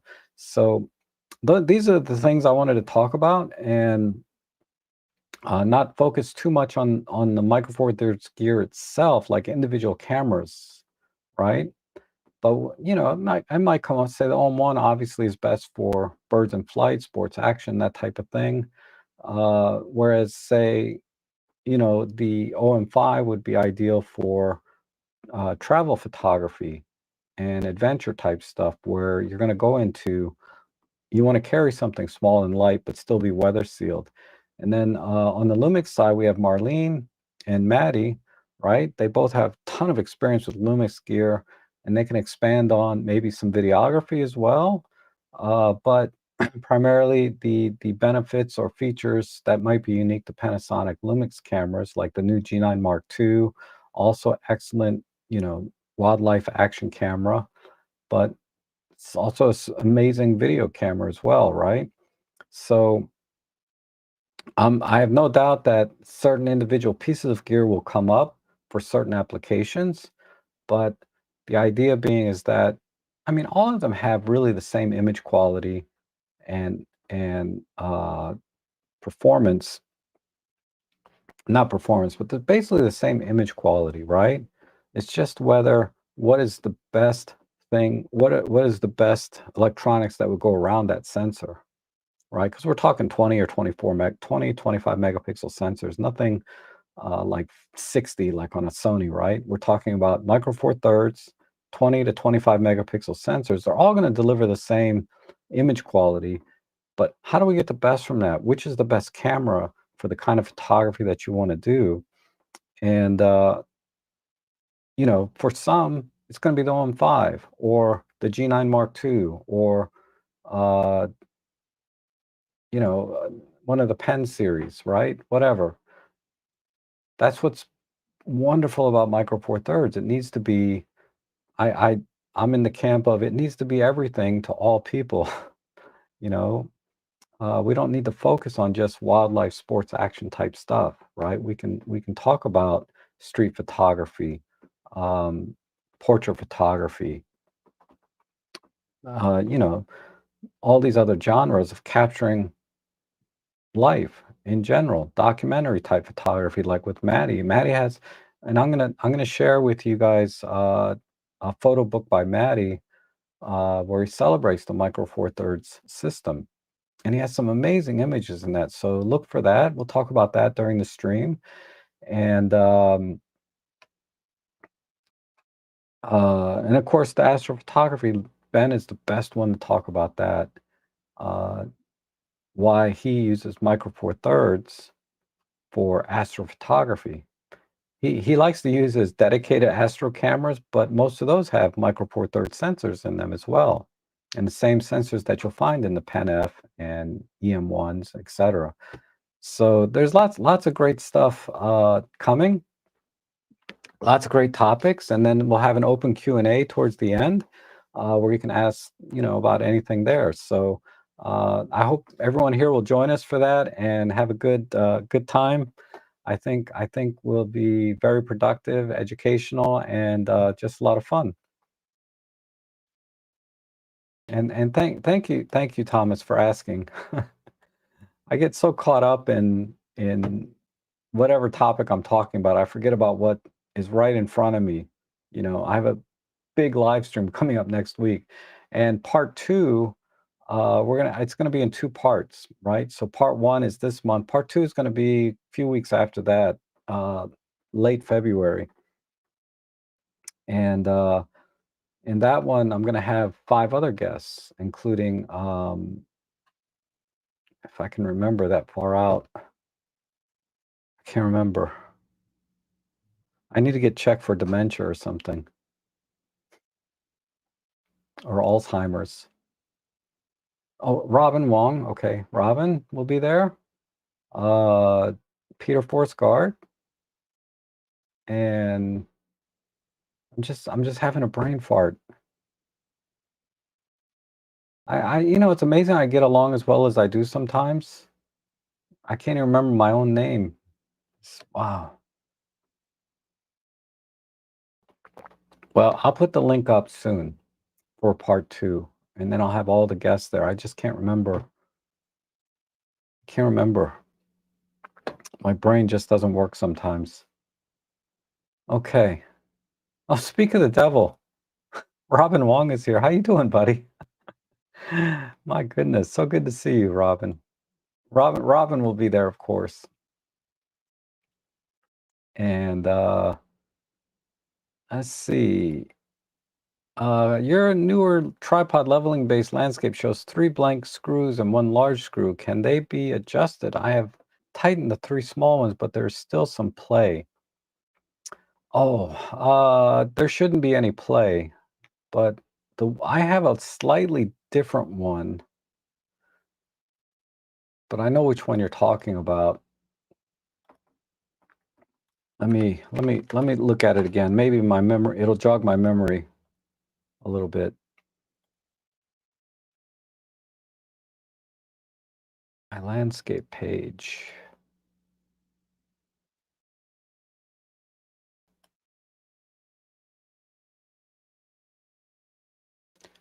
Oops, that's a different brand. I think I changed it.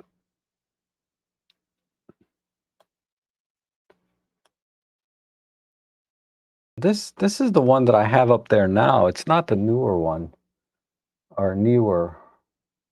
It's pronounced newer, but it's spelled newer, which is weird. But this is very similar. So there's these three screws on the small side.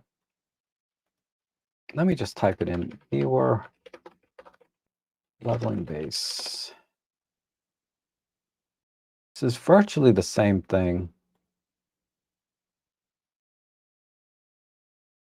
There should not be any play in this at all. You got the 3, and then your question was, where did... I mean, it's 3 blank screws and 1 large screw, and they can be adjusted.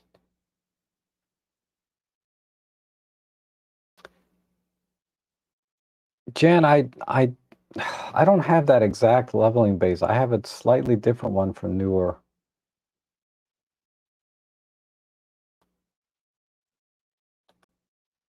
But there shouldn't be any play once you have everything tightened down.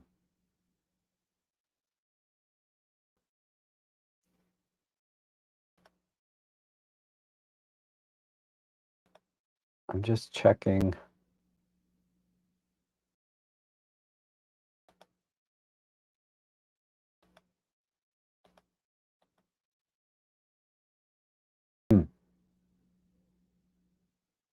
Because the center screw is for the base.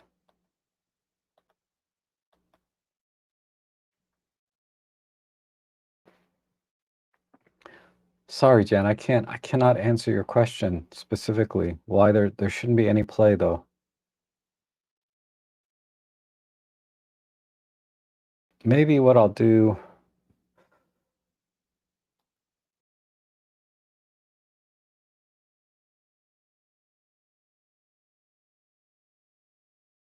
because they have the LR66 LP64. If you can confirm if this is the one you have, let me know. This is the LP64. But there should not be any play in that.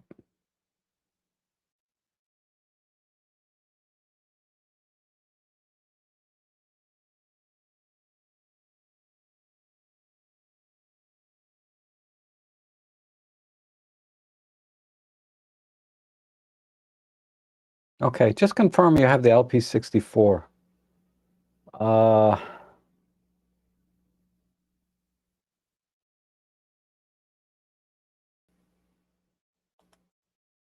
Just confirm that for me, and I'll order one and try it myself.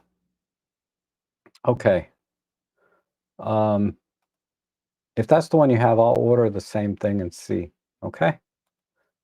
I mean, I have a different leveling base, but I could use one more for different reasons, right? The one that I have now is more of a... it's more for video, so it's a little harder to level. This one from newer that I think you're talking about is better for doing panoramas because you can do the fine-tune adjustment on each screw. So it's a little better. And I'm really into panoramas, so I was thinking about getting that one instead of the one that I have. Okay. Because then I'll know firsthand. Because a lot of the things I recommend, obviously, on my deal page and Amazon page for shopping, it's all sight unseen. And I'm just going off, I'm trying to vet the products that I put onto my page best I can by just looking at the quality of the product, the reviews, and some of the features that it has, and what I think, I put all this together. But sometimes, like I said, it's sight unseen, and it's complete crap, even with all the due diligence that I do before I put it onto the page. So if I order this and find the same problem, yeah, that's coming off. But I changed it to this other brand from the newer one to the one that we saw, the Vertigo or for Vertect Photo, because I like the bigger bubble level on it, right? Those tiny ones, my dying eyes, I have a hard time seeing the tiny ones, but the bigger one, the bigger bubble level has the gradations in it for a little more precision, and I think it would be easier to see. And Roberto says, an aperture priority with auto ISO, how does the algorithm decide pick the shutter ISO should be? Well, it depends on the camera that you have. Um, but the general rule of thumb, right, is the reciprocal rule. So what it does, okay, so you have Okay, you said aperture priority, right? So you've locked the aperture. It's going to adjust the shutter speed and ISO for auto ISO. And what it's going to do is it's going to lower the shutter speed. It's going to keep the ISO at base ISO 200. Let's just start there. And then it's going to lower the shutter speed as low as it can before it raises the ISO. So let's say you have the 25 millimeter lens on there, right? Doesn't matter what aperture you have it set at. You have a 25 millimeter lens. It's going to lower the shutter speed all the way down to about 1/50th of a second. At that point, it's going to start raising the ISO, right? So it's following the reciprocal rule, double the focal length. So if you have a 25 millimeter lens, it's going to lower the shutter speed down to 1/50th of a second and then start to raise the ISO before it lowers the shutter speed. But at some point, let's say you hit the max ISO of 6400. Once you hit ISO 6400, if there's still not enough light, it's going to start lowering the shutter speed at that point.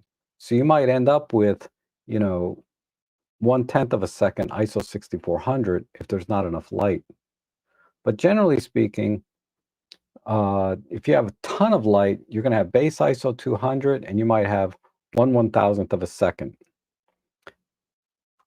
But as the light drops, it'll go down to 1/50th of a second, and then it'll start raising ISO 400, 800, 1600. It'll start raising the ISO in whatever increments. And then once it hits the maximum ISO that you set, typically 6400, then it's going to start to drop the shutter speed. Now, that's the general rule of thumb for Olympus cameras. The exceptions being is you can set minimum shutter speed, you can set minimum and maximum ISOs. I mean, you can tweak those settings, you know, however you want. But that's the rule of thumb. So let me know if that makes sense and if that answers your question. Okay. Ken says, "Hi Rob, I was using LiveComp to take star trails at 25-second intervals, but my own one stopped after an hour." No, that's not the max. Where's the way to get longer than an hour? I know I've done longer than that. Let me look real quick. I mean, I think I only got 1 or 2 star trail pictures in my whole life. But I used an Olympus camera and I used star trails. Let me see if it's in the exit data how long it was. Probably not because I used LiveComp.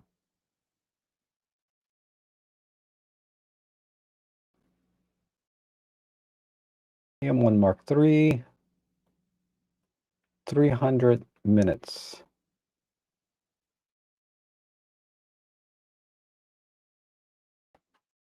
300 minutes, yeah.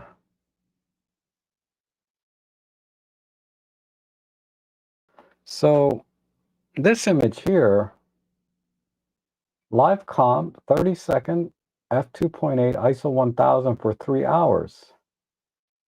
But here's the actual time. 300, if that's minutes, does that make sense? That's minutes, 300 minutes.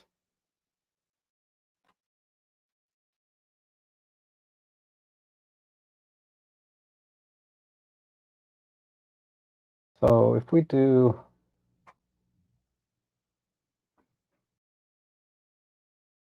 300 divided by 60, that's 5 hours.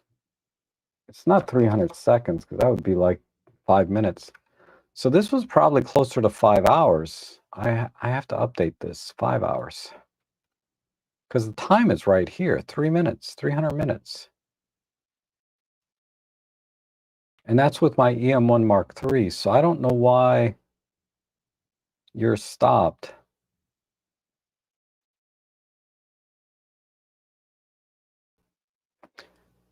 Wow, I'm gonna have to look into this a little bit because you're the second person that's said that it stopped like after certain times, much shorter than I've been able to do.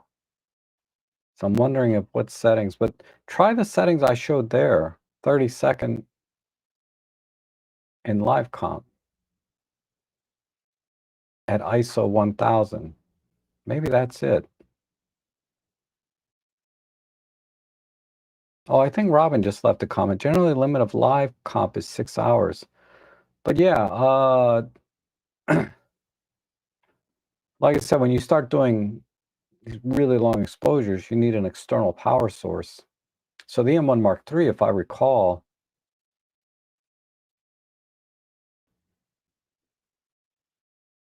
you can power it via the USB-C port. So that's probably what I was doing.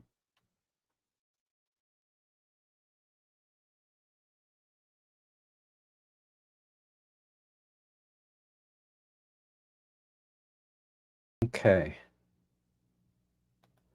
Hi, Rob. I was using. Okay. Yeah, that doesn't make sense to me why that's the case. Years ago, I purchased the M1 Mark II. How to manual. I highly recommend it. Yeah, I've heard good things about that manual. I've never purchased it, but a lot of people have. Some people prefer having a manual, right, rather than trying to find a video on YouTube about it. Um,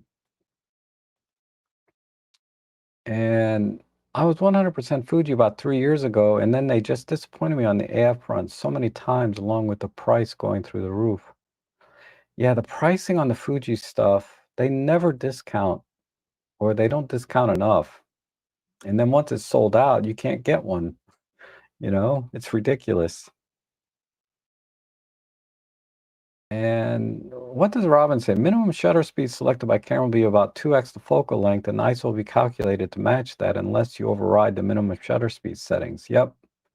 That's pretty much exactly what I said, I think, right? So Robin and I are in agreement there. Uh, I'm thinking about buying the Nikon ZF. Also very interested to see what OM Systems come out with next month. Yeah, I'd wait. If in a perfect world, you buy both, right? But if you have to wait, um, if you can't buy both, just wait and see what Olympus does or OM Systems does. Because I think about the ZF time to time myself, but I have a DF. I have a DF, which is pretty awesome. But the ZF is nice too. But I don't know, maybe I'll get a ZF, but I'm gonna wait. I'm gonna wait.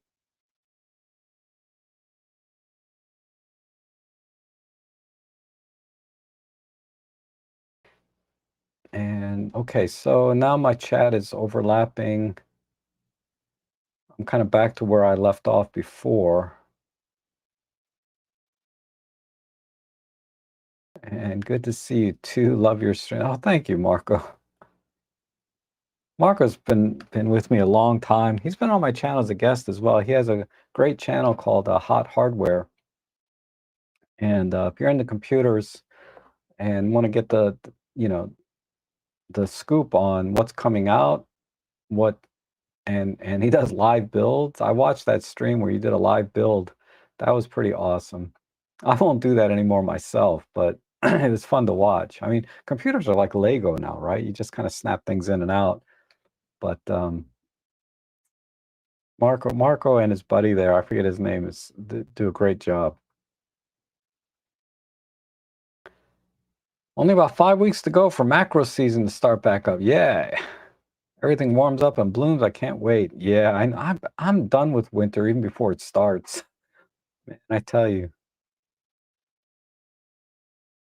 And Semjon says, I bought the 15 millimeter Leica again. Bought it last year. Thought 15 was too wide for me. Sold it and then regretted it. Bought another one last week. I guess this is how it goes. Yeah, exactly, right? Like I'm missing my 12 millimeter. I mean, I had the 12 millimeter f2 prime, and I got rid of it because I was like, well, I have the 12 millimeter 2.8 on my 12 to 40 zoom. I don't really need this lens, but now I miss it. But I think the 15 definitely is on my short list of lenses to get. I'm kind of torn between the 15 and getting a 12 to 45 f4. I'm torn between those two. Uh, Winter is nice if there's snow this year for me. Just gray and boring, no fun to shoot. Yeah, we're getting snow today, 3 to 5 inches. Or is it 1 to 3 inches? We're supposed to get snow, but it's too warm. And this side towards screen, good to see you. Getting ready for snowstorm, yes. Have you ever shot with the box camera? No, never shot with a box camera in 120 film. That would be scary. I have my Hasselblad for 120. I'm pretty content with that. Actually, I'm pretty content. I've been shooting Instax film with it. I love it. And 2025, no new gear. Note, I did not say no old gear. Fight the gas. All right. You're going to break that very soon, I'm sure. But good luck. Either way. I didn't make any resolutions. I just can't commit to anything, which is good, right? I mean, people might say I'm committed to OM Systems Olympus, but I'm not committed. I buy their stuff, I use their stuff because I like it. It's not because I have some commitment, right? Blaine says, "Good morning. Just came from doing landscape in the fog. Really cool trees nearby with conditions all right." Yeah. Nothing like a foggy tree, right? And I want to collect all the 1.8 Olympus lenses for 2025, all either new or mint. Only have the 45 and 75. Yeah. So what is left? The 25 and the 17. I would get those two next. But there's a rumor they're supposed to be releasing some new weather sealed prime. So if you want weather sealed, maybe wait a little bit. But if you don't care about that, the 25 and 17 are pretty awesome. I just shot with those yesterday. I shot with the 17 yesterday. I didn't get very good images though. Let me see what they look like. I'm not proud of these, but I did use the 17 yesterday. Um, they're on my Flickr page. The Pen F and the 17 millimeter. And all the EXIF data is there. This is processed with DxO. Here's another one. Of course, this is cropped to square, but oh, here's a normal 7. This is almost the full frame. I cropped about a tiny bit off on the side here, but this is pretty much the entire frame of that image. This was as a place this guy was making glass bottles or something. You can see all of his work up here. Let's see. Anything else? Oh yeah, this was all at Glen Echo Park. This image was straight out of camera JPEG. I put it in here, trying out a new color profile where it desaturates the yellows and flattens the tone curve a little bit, so it's a little less contrasty. It's kind of an interesting look, and this was at pretty high ISO too, I think, right? This was at ISO 10,000. So this is straight out of camera, ISO 10,000 with this new color profile I'm trying out on my Pen F, straight out of camera. I thought this came up really good though. I really like it. What else do I got? Here's another one, 17 millimeter, processed with DxO, of course. This is I also took out my Pentax monochrome. I just love this I just love this camera. I have to tell you, man, between the Pen F and the Pentax monochrome, these are my two favorite cameras right now. Here's another Pentax monochrome. Now this image here, I didn't process at all. I did a denoising, but I didn't change any of the tones, tone curves, sliders, nothing. This is pretty much straight out of camera with just a little bit less noise. And this gives you a really good idea of the tonality of the Pentax monochrome camera. And even straight out of camera, this was only ISO 1250, so it wasn't that much. But oh, I downsized this a little bit. to, oh, I downsized this to 6 megapixels. My bad. I meant to upload the full resolution image. I might have to go back and do that. Another monochrome. These are some members. There's David, organizer for the club, and my buddy Owen and Kim. And this is some of the birding I did. I think this is the M53 and the 75 to 300. Yeah, here's the exit data. 1/4000th of a second, ISO 5000, and process was DxO, of course. And this is heavily cropped down to 14 by 14. So this is like a 2.5 megapixel image. Let's see. Nuthatcher. So a lot of these images are with the EM53 and the 75 to 300. Pretty much pretty awesome shots. I mean, well, let me rephrase that. Awesome performance out of this lens and camera combination, but it was not easy. So that's why I need to practice some more, get some good light, and then I'll make a video about this. Because it takes quite a bit of anticipation to get these birds. Again, this is all 75 to 300, EM5 Mark III. This one of my favorite shots. I think this one is my favorite, actually, this one. I love the wingspan there. And then, let's see, this is another good shot. This is also the 75 to 300. This was double processed, though. This was DxO, and then I ran it through Topaz Sharpen. And it didn't do much here, but it did kind of jack up the wings a little bit. I might have to redo this image. Not happy with how that came out. But it's a cool shot either way. This one here, yeah, 75 to 300. So this is the 300 f4 Pro. You can tell definitely the difference between the two lenses. And there better be for the price difference, right? This is also the 300 f4 Pro. So as you're going through these, you'll be able to see the difference. Like, I bet this was the 75 to 300. If we go down, yeah, 75 to 300.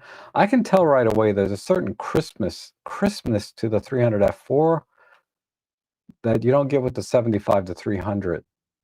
But yeah, so there's some images I've been doing this week. It's been crazy.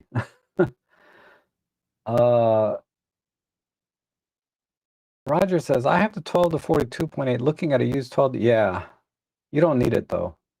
You don't need it. If you have the 12 to 40, don't get the 12 to 45. That doesn't make any sense to me. And I'll be there with Peter, both Emily, Jimmy. Yeah, okay. God, thank you. So, Emily Talpin, Emily Lowry, Robin Wong, Peter Forsgard. Right? Emily, Robin, Peter. And one more. And Jimmy. Emily, Robin, Peter. Oh, yeah, there we go. That's 5. So, awesome. Thank you, Robin, for reminding.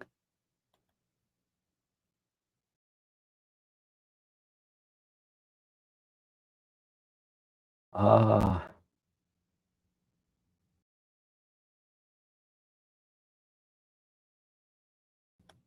300 minutes is 5 hours. Thank you, Erna. Yeah.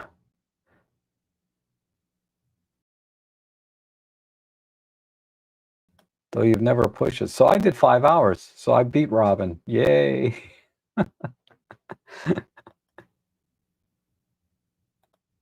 And can you explain how the long exposure image comes out different in live time versus live composite mode, or is there any difference at the end of the result if you shoot star trails, for example? Yeah, so I mentioned this earlier, but yeah, live time, the shutter stays open and the ambient light builds the exposure. So the longer you leave the shutter open, the brighter and brighter the image is going to get. uh, for anything that's not really moving, right? Except the stars, which would be moving. And you can overexpose the stars very, very easily with live time. And you're not going to get quite as many colors. With live composite, if I can find that image again, um,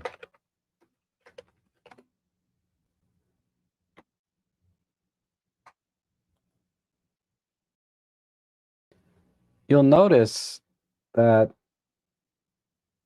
I got lots of colors in the stars. So live composite, you're not going to overexpose the stars, right? But live time, potentially you could overexpose the stars, so you only get white star trails and not colorful star trails like this. So, because live composite builds the exposure with new light, so the background sky will be the same brightness level. It's not going to change, but the stars, as they move, are going to overlap that dark area. Versus live time, the shutter is going to stay open. So as the stars are moving, the background, as you indicated, is going to get brighter and brighter because the exposure is continuing to build in real time. Whereas live composite freezes or locks that exposure um, at a certain level, and then only adds light as it comes in. So I hope that makes sense.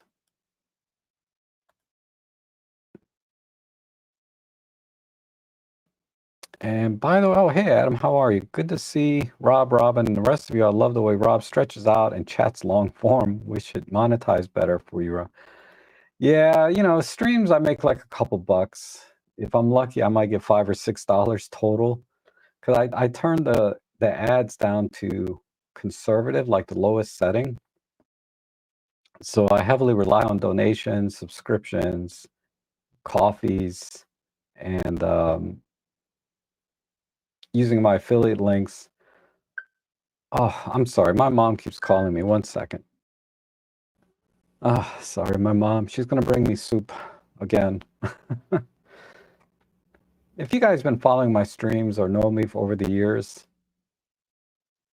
I keep telling my mom, I don't like soup. Soup is not food. But she just refuses to not give me soup. So I don't fight it anymore. I'm like, thanks, mom. Yeah, I'll take it. And I eat it. But it's like, I don't know. I'm just not a fan of soup. Soup, if I'm thirsty, I'll make some coffee. This is bean soup, right? Okay. Hey, you macro shooters, don't be lazy. We want snowflake macros. Interesting. I could maybe use my TG5. David Crooks has this new TG7. We could do some macro with that. David says, saw the video this morning about the recent upgrade to the All-in-One Mark II. With the upgrade, you can zoom and focus at the same time. Oh, okay. Like I said, it's very incremental, right? The upgrades to the All-in-One Mark II. That's why I didn't upgrade to it. I just didn't see $800 or $900 difference, or whatever the difference would be if I ever decide to upgrade. It's tempting, but it's not enough. I'm gonna wait for the Mark III, which it's bad enough that I buy every other generation, right?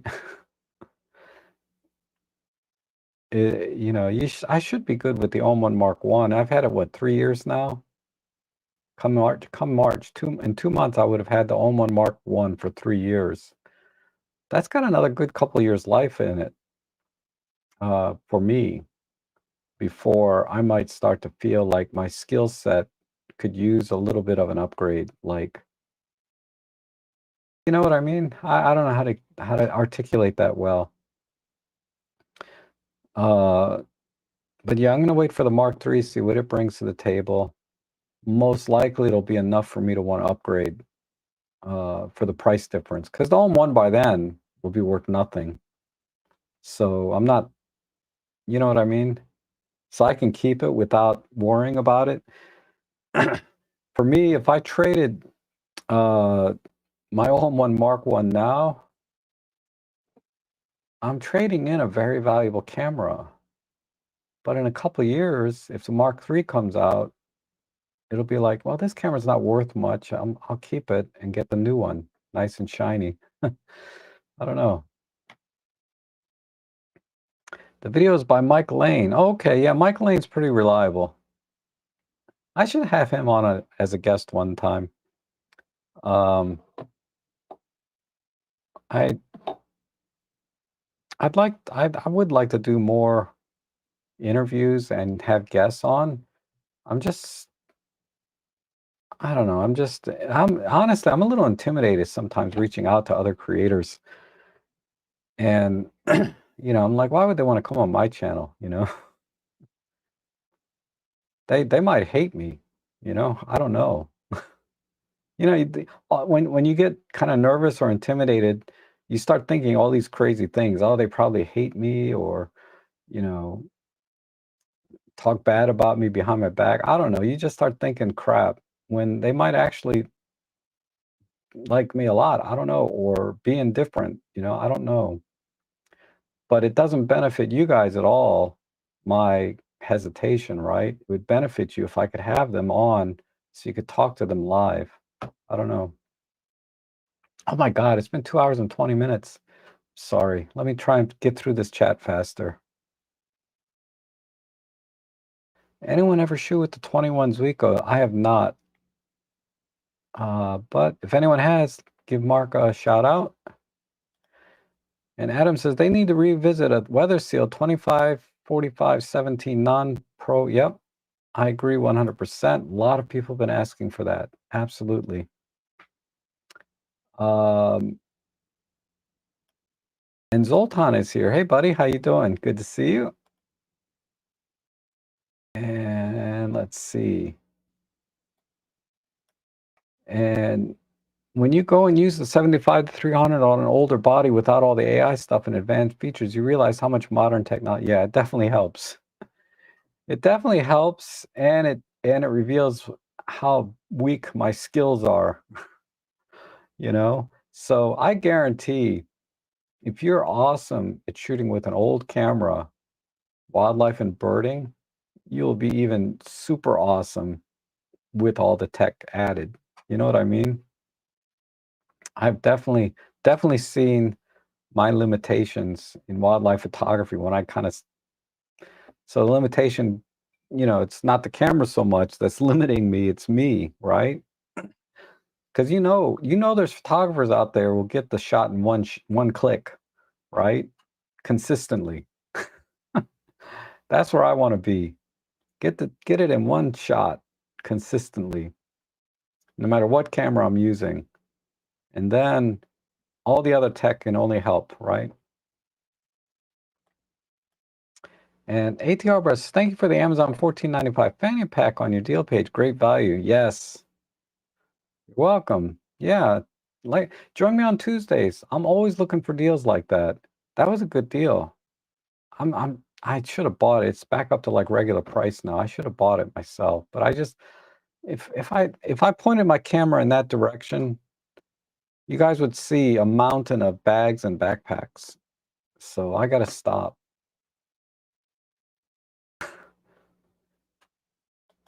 And live comp will stop refreshing the screen after a certain time.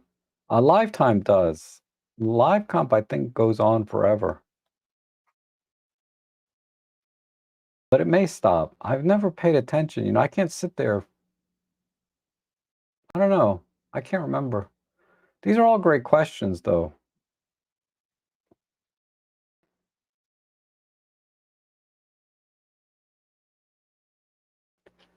All right. My chat jumped all the way back up to the top again. I'm sorry. Your audio. My audio.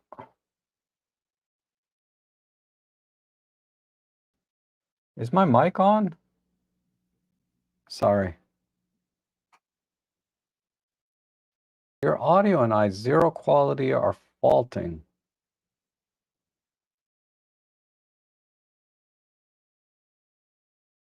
I'm not sure. Let me know how the audio is right now. I don't know. It looks okay on my end. I mean, I know it's not great because I got like this $3 microphone, but I should invest in a decent mic setup.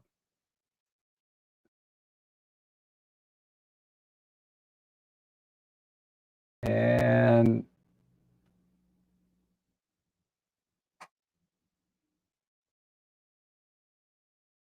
oh, Zachary, your audio and image quality. I'm trying to figure out what you were trying to are faltering. I'm not sure exactly what you're trying to say, but I don't think I disagree if I understand you correctly. Your mom isn't bringing soup, she's bringing love. My God, you're killing me. That is so true. Maybe that's why I take it now. I don't know. Because, my dad passed away 4 or 5 years ago. So I think about, I don't want to think about it. I'm going to start tearing up. But I think about my mom more now. Um, oh, Erna, yeah, you have to wait till the stream is done. Yeah, you have to wait till it's done. Or that's the best place to do it. But most people have my email address, but you can email me there. I should just have it like as a thumbnail on the screen. And everyone says the audio is good. Okay.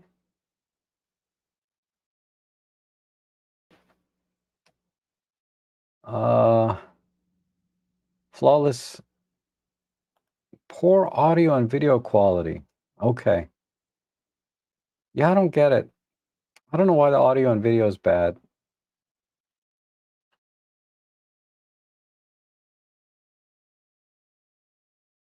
Because when I watch it on replay, it doesn't look too bad to me, but maybe my standards are low. But it looks okay. I mean, I've seen some amazing streams though, like where the quality is really good, but this is the best I can do, honestly. Sorry, Zach. Audio I can do better if I buy like a decent mic. But video, I don't know what else I can do better, honestly.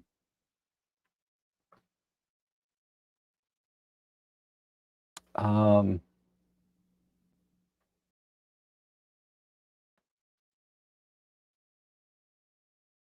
poor audio and video. God, I just don't get it. I don't know why. I try. I really try, but I just can't. I can't seem to get these right.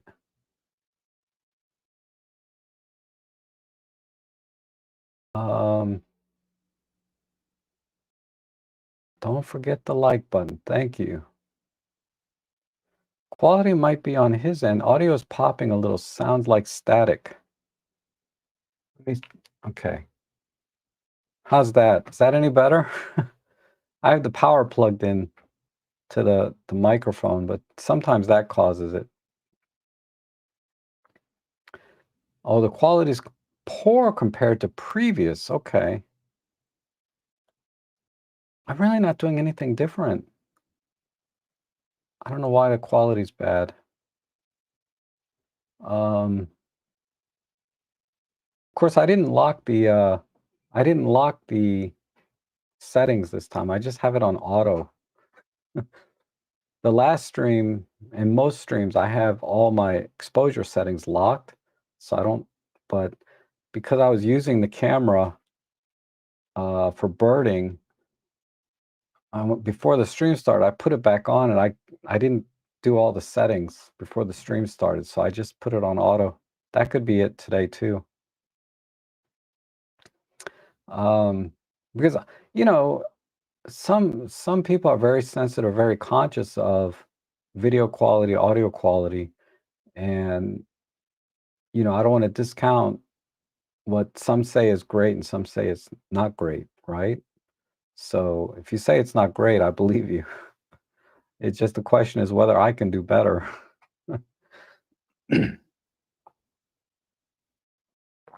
Mm. But okay, now that the audio is better, I got to remember to unplug the audio, the power from the audio, if it is sounding better. Plus, my voice is starting to crack a little now too. That's probably part of it. I don't see any other questions or comments. Oh, God, just as soon as I say that, a question pops up. I don't know what happened, but I can't adjust my exposure while filming anymore, while filming on my EM Mark III. What settings do I need to adjust? Most likely,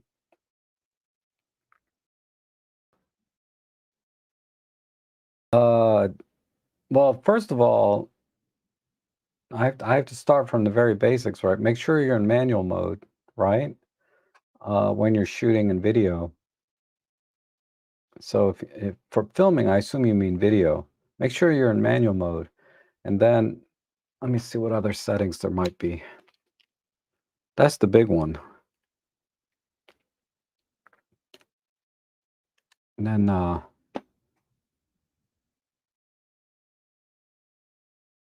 go to movie mode, put it in manual. Make sure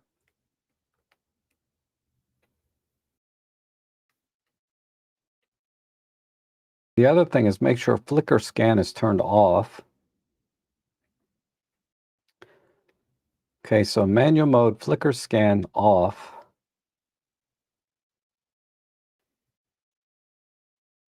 And see if there's anything else in here. That should be it.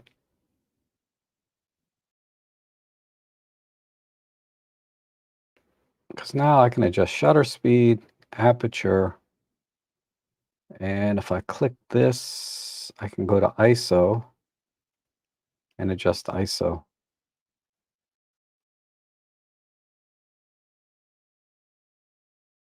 That's all I can recommend at this point. Let me know if that fixed your problem or answered your question, but that's all I can think of. Uh,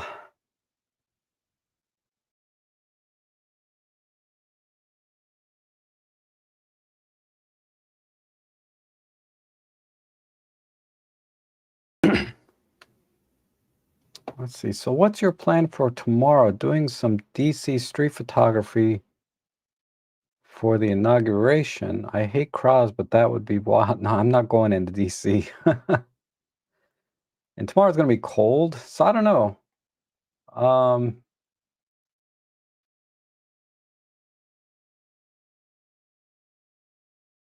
I was going to go to Shenandoah, but that got canceled, so I don't know. Let me give that some thought. I really need to finish. I have some videos I have to finish that I should really do. They keep emailing me, when's that video going to be ready? Almost spilled my coffee again.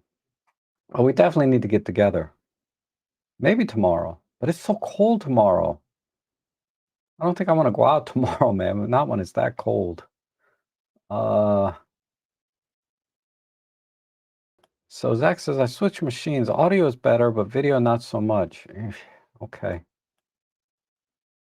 Maybe I'll get a new router because it might be the connection between my computer and the wireless router is not upstreaming high enough quality.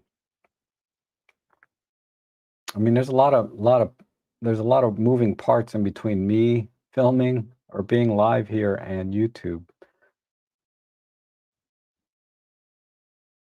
But I'll see if I'll do as much as I can. But a new router is like $300. Oof, man. Telling you, I only make $20 to $30 a day at most on a good day. $300, man. That's a chunk of change.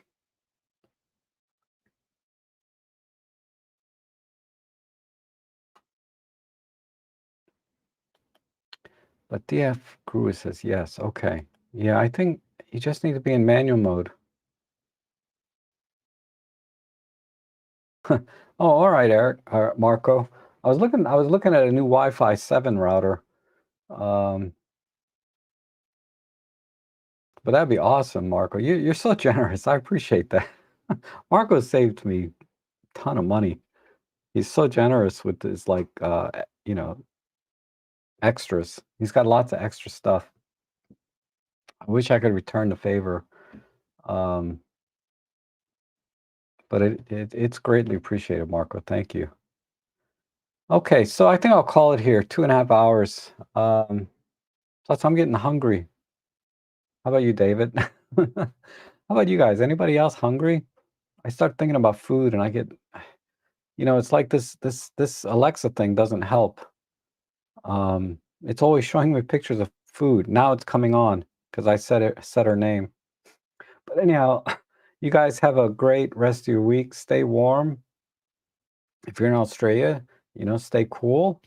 Uh, it's been a lot of fun, and I'll be back on Tuesday for shopping. I'll be back on Friday for photo editing, and next Sunday, the big event, the 7th annual Micro Four Third Photographer Meetup. So I want to see everybody there. I hope to see everybody there.